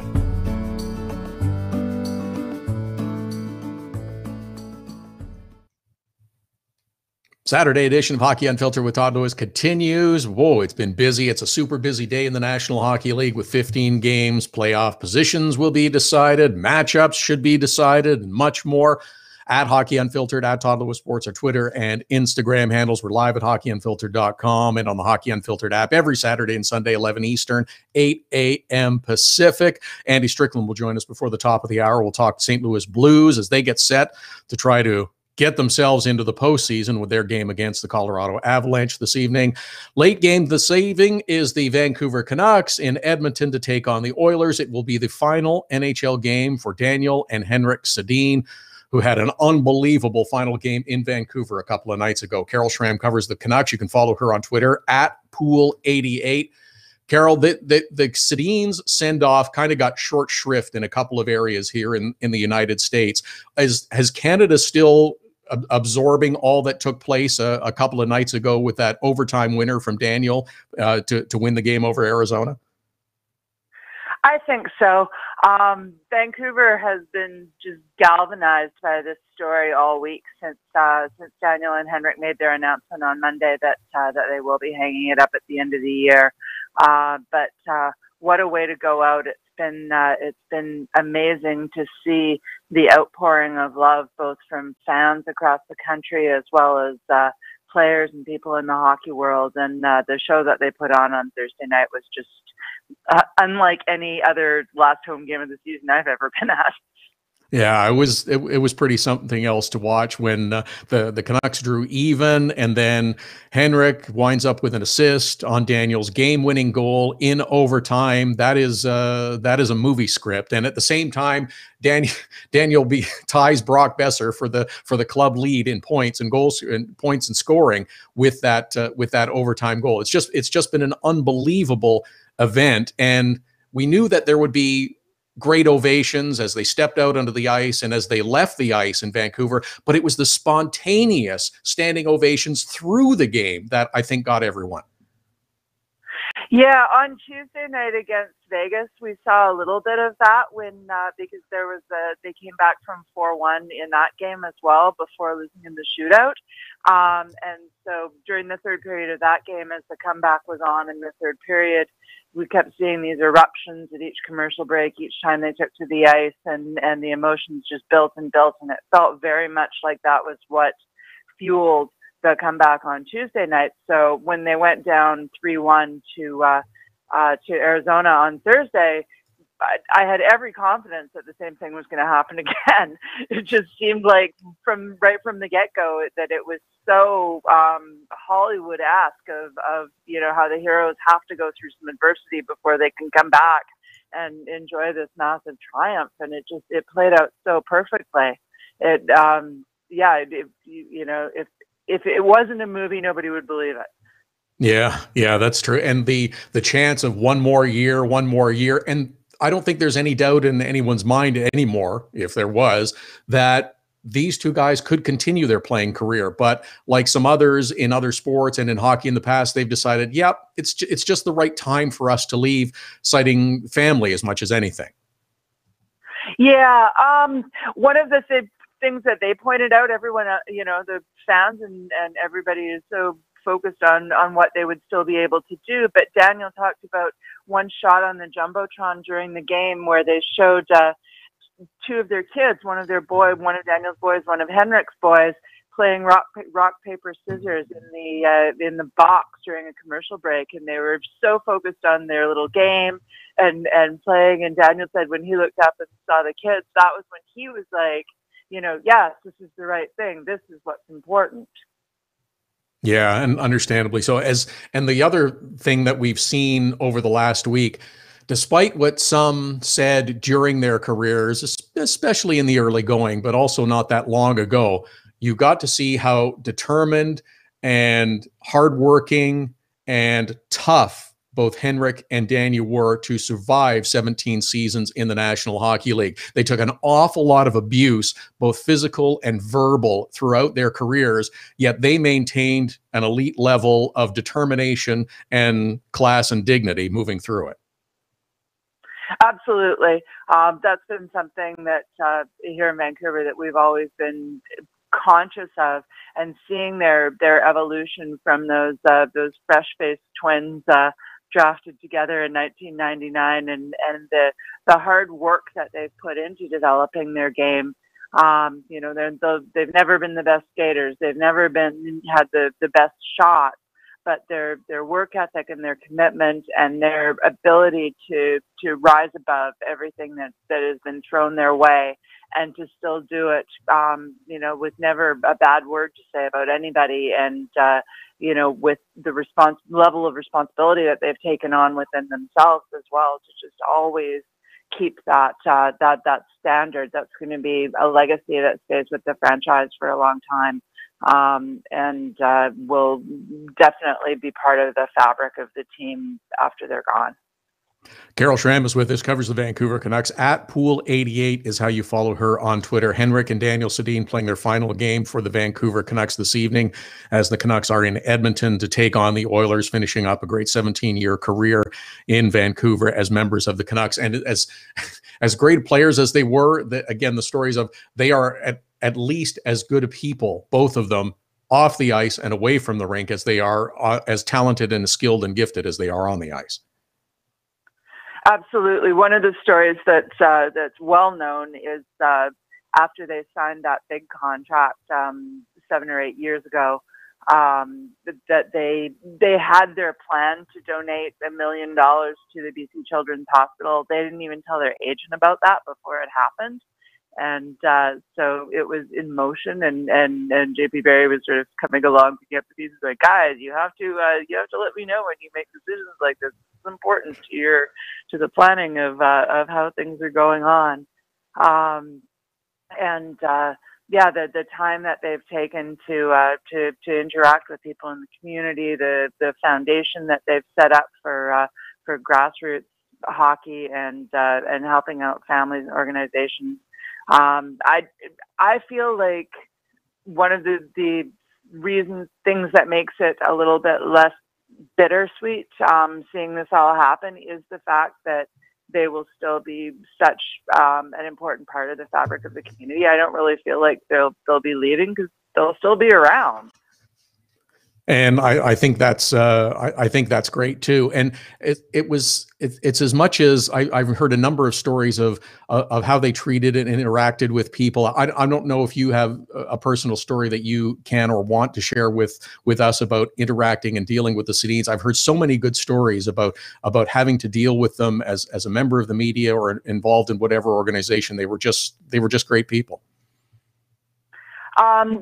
The best story, I guess, that I have is being involved in the launch of the Sedin Family Foundation, which was a couple of years ago, and that's a program that they've undertaken with their wives, and something that the four of them are doing together to continue to bring hockey and sport to underprivileged families and that sort of thing. So. That's just another sort of low-key example of what they give back to the community.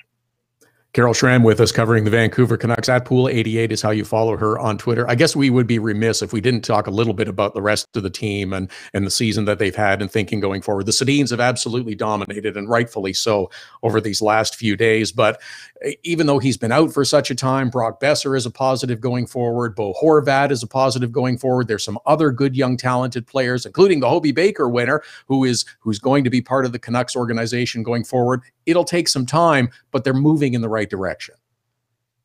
Absolutely. It was great to see Adam Gaudette take a little bit of time away from the team to go receive his Hobey Baker Award in St. Paul yesterday as part of the Frozen Four. And he's, looked like an NHL player in the few games that he's spent with the Canucks so far. Over in Europe, things are going well. Jonathan Dahlen's team, Timra, has just earned promotion to the top level Swedish Hockey League as he led his team through 2 rounds of playoff qualifications. Elias Pettersson is doing well over in Europe as well. So, and Cole Lind has moved on from the Western Hockey League, Kelowna Rockets, and has joined the Utica Comets for the playoffs. Utica, despite a barrage of injuries, has locked down an AHL playoff spot. And so a lot of the prospects will be rolling in there.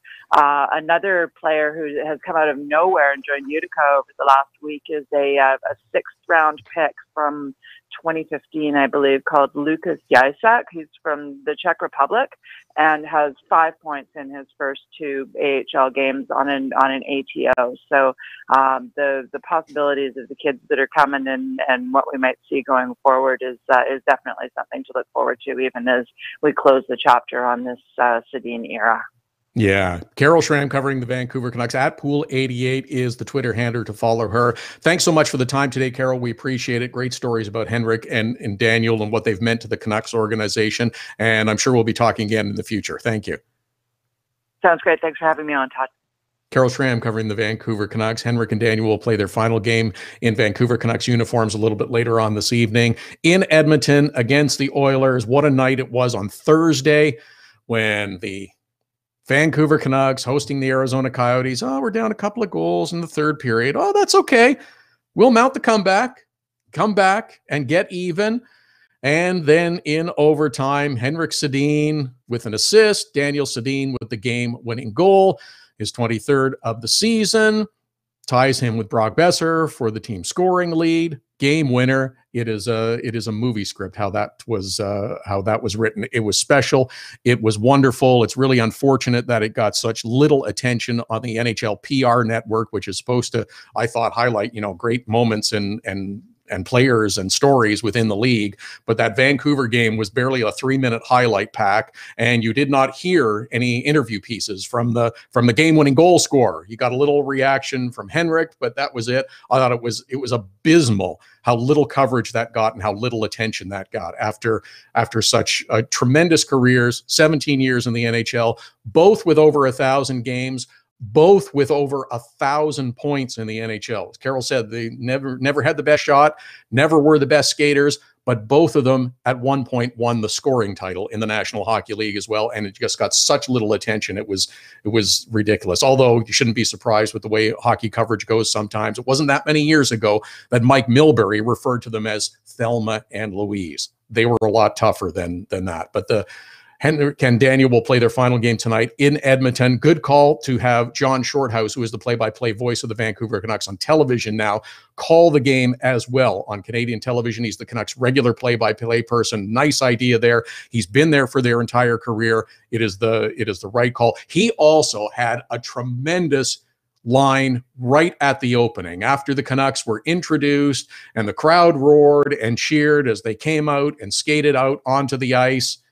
John Shorthouse with a beautiful line, "Don't cry because it's over, smile because it happened," from the great Dr. Seuss. That was just the perfect line at that moment. And if you were watching the game just so closely, the Sedins lined up on the ice for the national anthems, and the young skater who was out as part of the promotion to skate around with the team and in the starting lineup, they reminded her to take her helmet off for the national anthem, and she wanted a hug from both of them before they all left the ice. It was a beautiful moment right at the start of the game.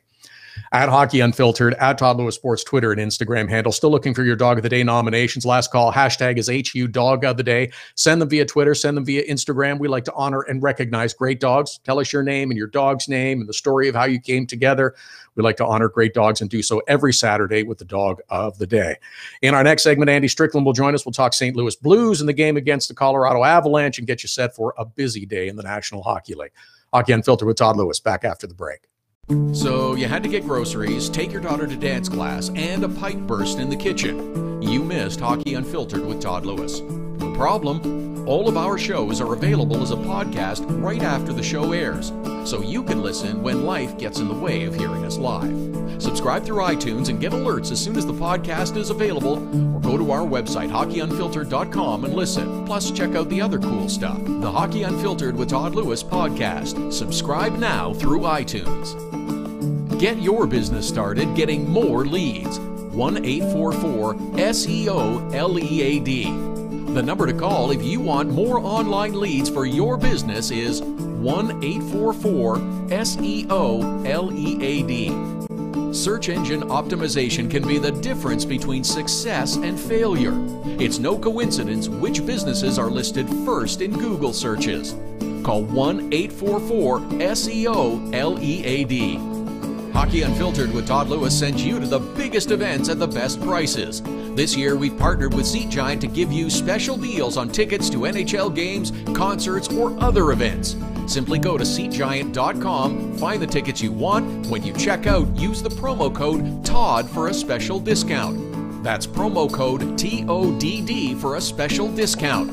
Start saving with SeatGiant.com on your next purchase. Nova Product Design is designed for manufacturing. Nova Product Design can get the job done with mechanical and industrial design. Nova Product Design is also fully functional for laser cutting, water jet cutting, plating, coatings, and more. Nova Product Design, innovative design and the latest technologies. Nova Product Design can design, build, and test any required types of prototypes and beta units. Visit novaproductdesign.com.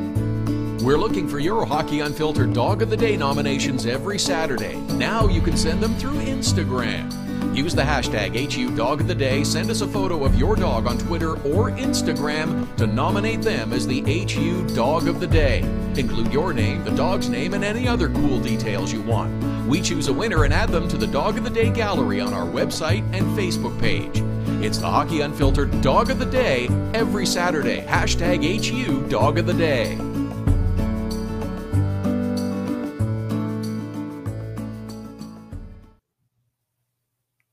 Welcome back. It's Hockey Unfiltered with Todd Lewis, Saturday edition, here every Saturday and Sunday, 11 Eastern, 8 a.m. Pacific at hockeyunfiltered.com, streaming live on the Hockey Unfiltered app. You can download it now at the App Store. It's powered by Primetime Radio. Take you up to the top of the hour, get you set for the final Saturday of the NHL regular season, 15 games, including St. Louis Blues in Colorado to take on the Avalanche. Our man Andy Strickland from FSN Midwest covers the Blues. You can follow him on Twitter at Andy Strickland. Good to have you back, Andy. And hey, I know, I don't know the mood of the Blues, but the rest of us are pretty pleased. I think that we've essentially got a play-in game between St. Louis and Colorado later on tonight.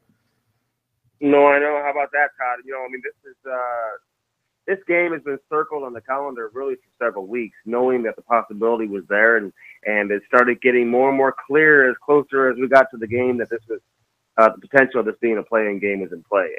And that's where we're at right now, obviously, with the game being played tonight in Colorado. Colorado had a chance to certainly solidify, their playoff, standing, with a better, performance in their last 3 games on the West Coast. But we all knew that would be a tall challenge, going on the West Coast to face Anaheim and LA and San Jose. And they get 1 point out of a possible 6 in those 3 games. And now it shapes up for what should be a real good game here tonight, in Colorado. St. Louis, snapping their 4-game losing streak last night. I don't think they've been thrilled with the way they've been playing as of late. But again, I don't know what the, determining factor is going to be tonight. Will it be experience? If it is experience, St. Louis probably has the edge there. Yeah, and it's been kind of an emotional wave for the Blues over the last few days as well. They had that dramatic loss to the Hawks a couple of nights ago. Then, as you mentioned, snapped the losing streak last night and got the victory with Carter Hutton in goal. They send Jake Allen to Denver to be there and rested and comfortable ahead. That's smart planning by the Blues coaching staff and management to think that this is what we have to do. Let's get the job done. Yeah, and I would imagine Marty Brodeur had a lot to do with that as well, obviously being on the management staff and playing in a lot of big games throughout his career and understanding, the mental rest and how important that is for a goaltender. You look at the history of Jake Allen in terms of his record with 48 hours rest, Todd. It's pretty unbelievable. I mean, he's got like a 38-12 record, something like that, when he's rested for 2 days. I'm not exactly sure if the team looked at that or not prior to making the decision, but I think you go back to the previous weekend, they had back-to-back games, a tough game in Vegas. They came back the next night, tough game in Arizona. The team got in very late. Jake didn't have his best game. The team didn't have their best game the next night against the Coyotes. They lost 6-0. Jake actually got pulled after allowing the first 2 goals, and you don't normally see a goaltender get pulled when they're down 2-0, but, Mike Yeo didn't see his team having the necessary energy or just didn't have a good feel for the team that they weren't going to win the game. So we got him out of there in an effort to get him more rest. And I think that's what they're thinking here. They just want to get him rested. He's played something like 14 games straight prior to last night's game in Chicago, where Carter Hutton obviously got the start. So, we'll see how it pays off. I mean, this is obviously a huge opportunity for a number of individuals, Jake Allen being one of them, but also for a team like St. Louis who came into the season with high expectations internally. They look like one of the top teams in the National Hockey League, if not the best team in the NHL, the first 15, 20 games. I mean, they were playing that good. Obviously had a couple of months where they really struggled. And then they found a way to turn it back on. So can they save their season, or at least salvage their season, by getting a win tonight? And not just getting Jake Allen there early, Todd, but also you got to factor in the altitude. I think that was part of the thought process as well, as the fact of where they're playing, not just the fact that it's a back-to-back, but where they're playing, how late the team would get in to Colorado tonight with a 7:30 start time last night in Chicago. But, playing at the high elevation, obviously, it's got to be a factor. But Jake Allen has good numbers against Colorado historically. Andy Strickland is our guest, covers the St. Louis Blues for FSN Midwest. At Andy Strickland is how you follow him on Twitter. Blues, Avalanche, both trying to get into the postseason. We'll know after tonight's game is over. I mentioned the emotional wave that the Blues have gone on over the last few days, but it's even longer than that, as you mentioned. They've kind of found a way to salvage their season, going back as far as the trade deadline when Doug Armstrong said to Paul Stastny, you know what, if we're not in good shape, I'm going to have to do my job and maybe consider moving you. And he went to Winnipeg, and it was almost as if the pressure came off at that point, and the St. Louis Blues kind of figured a few things out. Well, yeah, and I don't think that was an easy move for Doug Armstrong either. But, I kind of equate the situation with Paul as to what took place in Colorado with Matt Duchene leaving, and all of a sudden the team taking off after Duchene moved on to Ottawa. I think a different situation in terms of maybe Matt Duchene inside the Colorado locker room versus, Paul Stastny inside the St. Louis locker room. But it just seems like once he left, even though players were slotted in positions that maybe they weren't overly familiar with or looked a little bit out of the ordinary, the team seemed to play better and they started getting victories. Prior to Paul Stastny being traded, the team had lost 6 or 7 straight games. He had like 2 goals in 17 games. I know it was listen, Paul Stastny is a very good player. And I think he's a very good 3 and can play the 2-hole. I don't think he's a high-end 2. I think the way that it was being analyzed when Winnipeg made the deal, like they were getting a high-end offensive player. Paul Stastny is a very intelligent player, very cerebral player. He can play in several different roles. Got off to a hot start there in Winnipeg. Then he kind of cooled off a little bit. I mean, there were games when they were scoring 4 or 5 goals, and he wasn't contributing a whole lot offensively. He does way more than just the offensive side of things. But for whatever reason, the Blues seemed to play better after the trade. And I think there was a little bit of a rally taking place inside the dressing room too, Todd. I think some players in there were a little disappointed to see Paul get moved. He's a popular player among some players inside the dressing room. And, you didn't have any players coming into St. Louis to help rescue the team either. I think they were sitting 2 points out of a playoff berth at the time of the trade deadline. And I think that kind of brought the players together to say, hey, you know what, maybe we should show management that we're good enough to still get into the playoffs and we can do this. And obviously the resurgence of Jake Allen had as much to do with this as anything. I mean, he struggled early on in the season after getting off to a great start. And then all of a sudden his game came around at a perfect time when Carter Hutton, who had probably been the better of the 2 goaltenders all season long, Todd, he goes down with an injury. And Jake Allen starts to step up his game, and now he's been a little bit inconsistent as of late. And there's a lot of people wondering, which Jake Allen is going to show up tonight. Are we going to see the Jake who's confident and looks to be as good as any other goaltender in the league, or are we going to see the Jake Allen that was shaky the other night in the home loss to Chicago, where he took the brunt of the responsibility, saying that he let the boys down, that he let the rest of the team down? So I think a lot of people, both inside that dressing room and certainly on the outside, are really excited to see Jake Allen's performance tonight and how he stands tall with the pressure at its highest. Yeah, and that's going to be the case with a number of others on this roster as well, and players have done it with as you mentioned, whether it's Paul Stastny being traded and everyone else kind of improving their game a bit, or whether it's been because of injuries, because the Blues have certainly suffered their share of it through the season as well, and whether it's Alex Pietrangelo or Colton Parayko or somebody else taking on more burden, taking on more minutes, and having to do so because of the injuries that the defense corps has gone through. Yeah, well, they're very thin on the back end. I mean, I know Chris Butler played 20 minutes last night. He's their 6th defenseman right now. But he played the exact same amount got the same amount of ice time as Alex Pietrangelo, as the coaching staff was obviously trying to preserve energy for tonight's game. Pietrangelo played only 20 minutes last night. Vladimir Tarasenko played less than 16 minutes. He played 15:53 in last night's game. So you can expect to see Alex Pietrangelo I wouldn't be shocked to see him be north of 30 minutes tonight in a do-or-die situation. And, ever since Bouwmeester went down, and even more so after Carl Gunnarsson went down, you've seen Mike Yeo pretty much use 5 defensemen. I know he's got a third pair right now, Bortuzzo and Chris Butler. And Bortuzzo will kill penalties and obviously maybe, be somewhere around that 15 to 17-minute mark on most nights. But I wouldn't expect to see Butler play as much as he did last night for sure, and maybe not as much as he did in the 2 previous games. Can he even get to 14 minutes? I mean, how much are they going to rely on their top 4 defensemen to carry the load here tonight with guys like Edmondson, who doesn't get enough talk, in my opinion, in terms of how important he is to this hockey club? I mean, he's their second-best defenseman, in my opinion, behind Alex Pietrangelo. I know a lot of people talk more about Colton Parayko, and Parayko is a great defender. There's no question about that. But he's right there with Edmondson. Those 2 guys have been really, really strong. They're both young players. but you throw in Vince Dunn as well, who's a young player in his rookie season. I mean, it's going to be those four guys along with Bortuzzo. They're going to have to be ready tonight and certainly be energized and be up for the task because they're going to be playing a lot of hockey here tonight.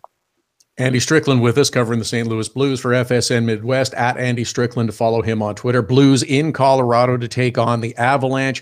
We'll see a lot of Braden Shen, Vladimir Tarasenko, Jaden Schwartz, but maybe it's going to be some of the other younger players too who have contributed at times, but those top guys can't play every minute. So is it going to be Ivan Barbashev? Is it going to be Tage Thompson, who do what they need to do when they are given minutes during an important game like this?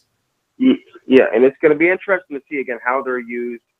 Will they get offensive zone face-off, Todd? Will they be put in position to contribute offensively is the big question for a guy like Thompson, Barbashev, and I would imagine Thompson's going to get some opportunities.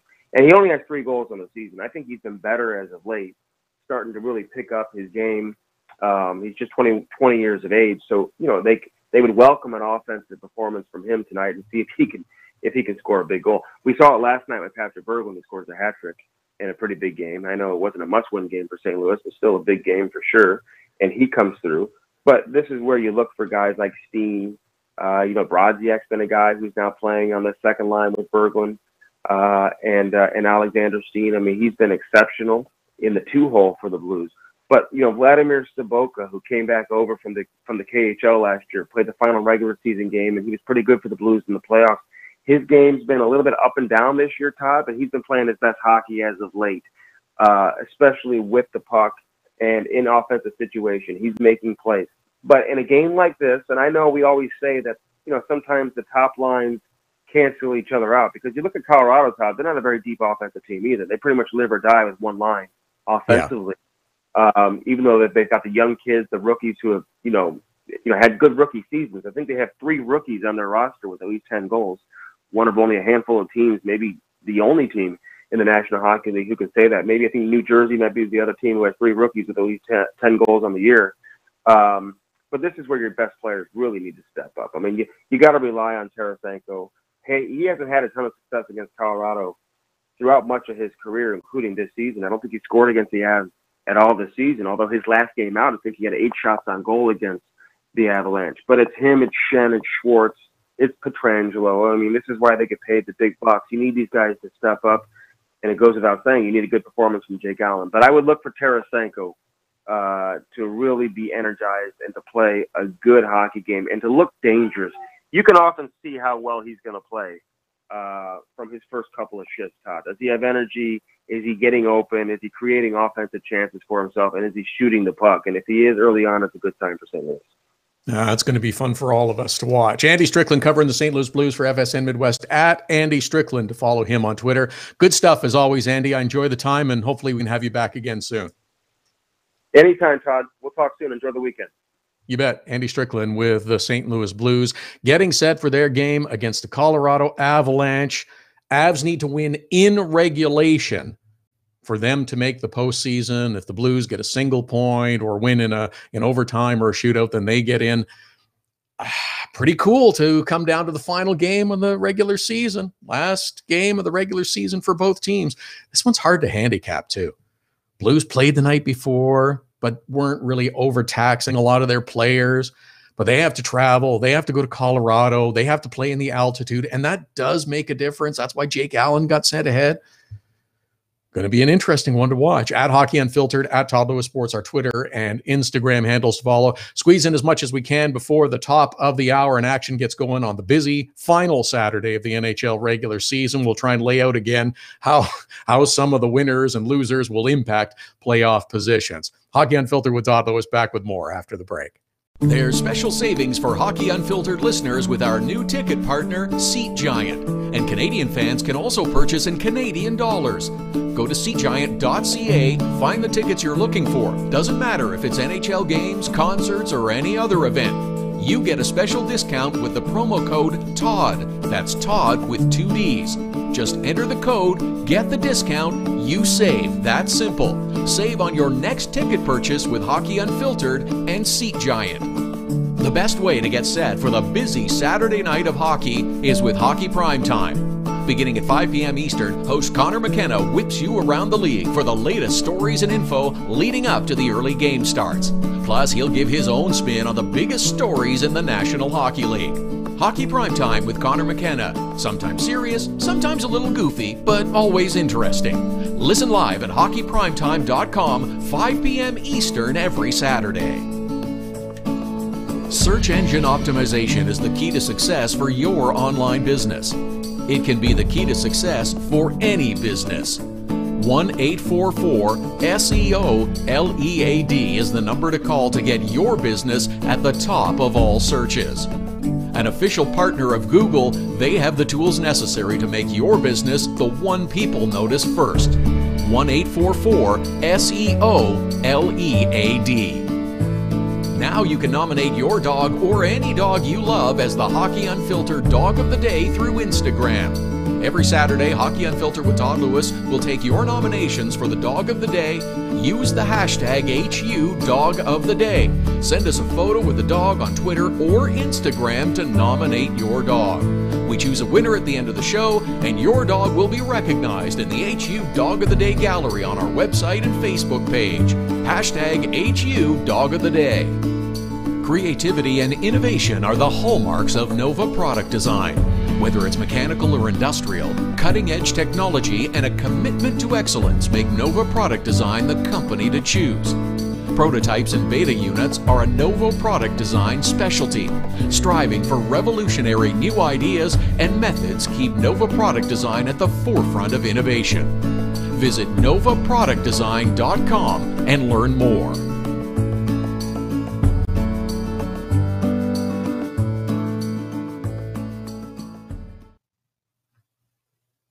Hockey Unfiltered with Todd Lewis, the Saturday edition. Back again tomorrow, 11 Eastern, 8 a.m. Pacific at hockeyunfiltered.com. Streaming live on the Hockey Unfiltered app, all powered by Primetime Radio, live on Facebook, on Periscope, on YouTube Live. Don't forget our podcast, including our little Saturday podcast. Midweek, they drop Wednesday afternoon, a little hockey conversation. You can subscribe through iTunes and iHeartRadio. And, of course, it's also available on the Hockey Unfiltered app, powered by Primetime Radio. Busy Saturday with 15 games, lots to get into, and we're looking forward to good matchups. We'll try and go through the implications of wins and losses. Just, I got to mention quickly, though, our HU Dog of the Day, hashtag HU Dog of the Day. Tina B, MD, Ice and Remington sent us a nice photo. Yes, that's our winner this week. Congratulations. Do it again next Saturday. Hockey Unfiltered with Todd Lewis, our Dog of the Day. We do it every Saturday. Use the hashtag HU Dog of the Day. So the action gets going on the 15-game Saturday with the Rangers and Philly, and it's simple. If the Flyers get a single point, they get in.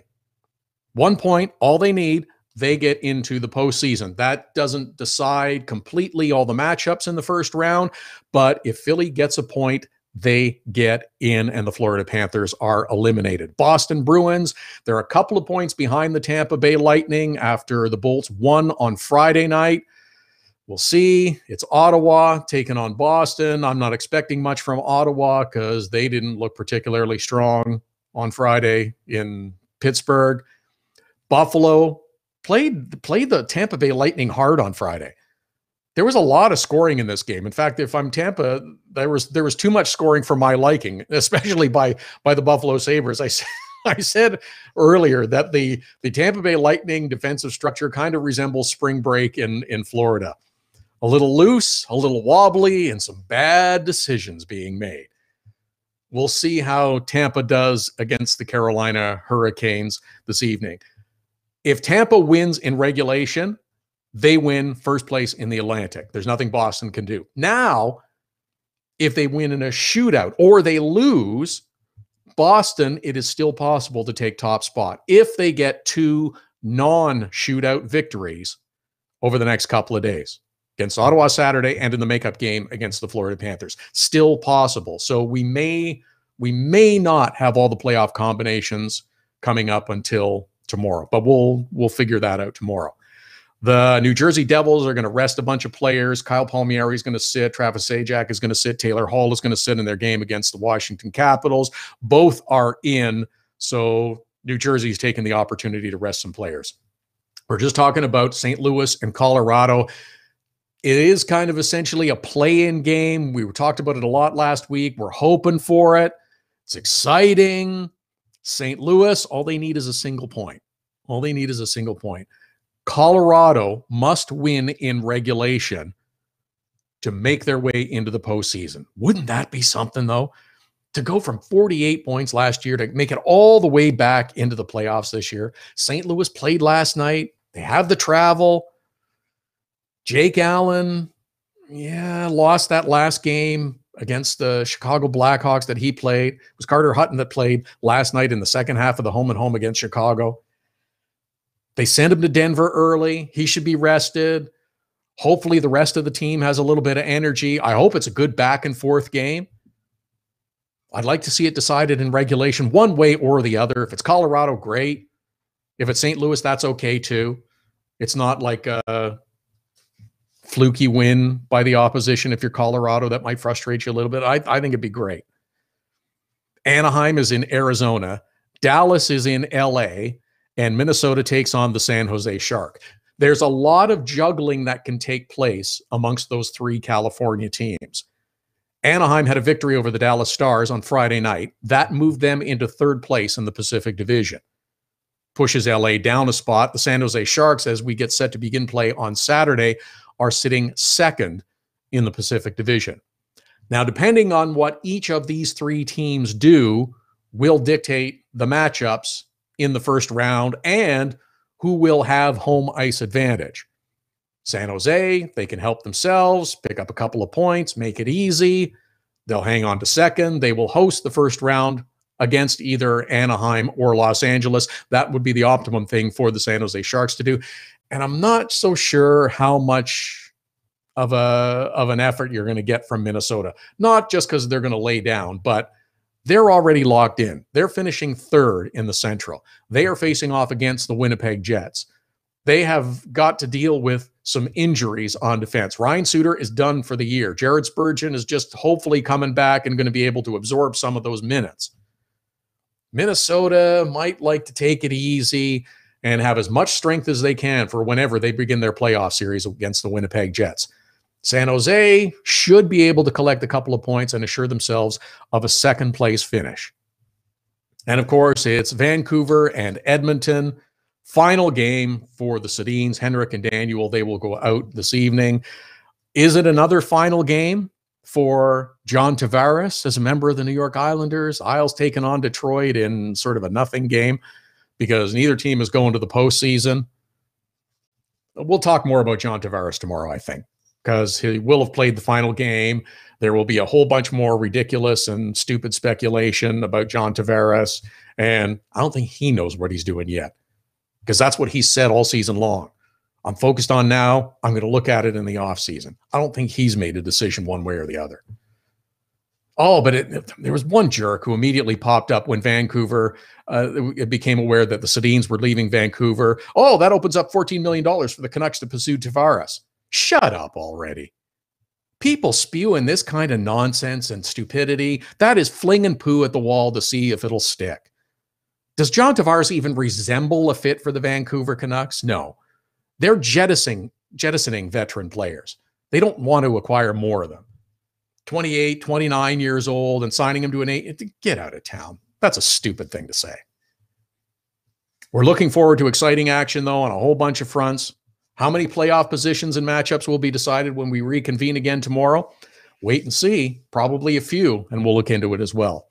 Once more, before we depart, our deepest sympathies to all those affected by that terrible bus crash in Saskatchewan, the bus carrying the Humboldt Broncos, 14 fatalities, other serious injuries. We are a hockey community. We will come together. We offer as much love and support as we can send you. Anything that you need, please just ask it of us, because we are all your hockey family. And we are thinking of you as we make our way through this final Saturday of the NHL regular season. Our thanks to Andy Strickland. Our thanks to Carol Schramm, to Kyle Keefe, to Kelly Sawatsky, who was brave enough to tell us her story of seeking a kidney donor, and to Dave Isaac as well. Going to be a great day of hockey. Enjoy it. Back again Sunday morning at 11 Eastern, 8 a.m. Pacific. Hockey Unfiltered with Todd Lewis sends you to the biggest events at the best prices. This year, we've partnered with Seat Giant to give you special deals on tickets to NHL games, concerts, or other events.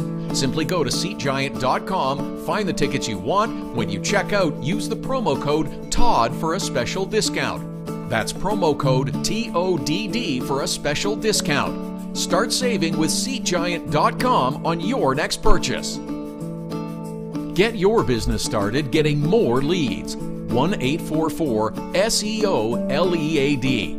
The number to call if you want more online leads for your business is 1-844-SEO-LEAD. Search engine optimization can be the difference between success and failure. It's no coincidence which businesses are listed first in Google searches. Call 1-844-SEO-LEAD. Now it's even easier to nominate your dog as the Hockey Unfiltered Dog of the Day. We do it every Saturday. Send us a photo on Twitter or now on Instagram with the hashtag HU Dog of the Day. We choose a winner every Saturday. That's simple. Now on Instagram or Twitter, send us the photo using the hashtag HU Dog of the Day, and your dog could be the one added to our gallery on the website and Facebook page. It's the Hockey Unfiltered Dog of the Day every Saturday. Cutting-edge design for manufacturing. Nova Product Design. Industrial design. Mechanical engineering and design. Nova Product Design provides experienced design for parts and assemblies, manufacturing, assembly, and serviceability. From plastic parts to sheet metal forming, mold and tool design, injection molding, and more. Nova Product Design. Visit novaproductdesign.com to learn more. So you had to get groceries, take your daughter to dance class, and a pipe burst in the kitchen. You missed Hockey Unfiltered with Todd Lewis. No problem. All of our shows are available as a podcast right after the show airs, so you can listen when life gets in the way of hearing us live. Subscribe through iTunes and get alerts as soon as the podcast is available, or go to our website, hockeyunfiltered.com, and listen. Plus, check out the other cool stuff, the Hockey Unfiltered with Todd Lewis podcast. Subscribe now through iTunes.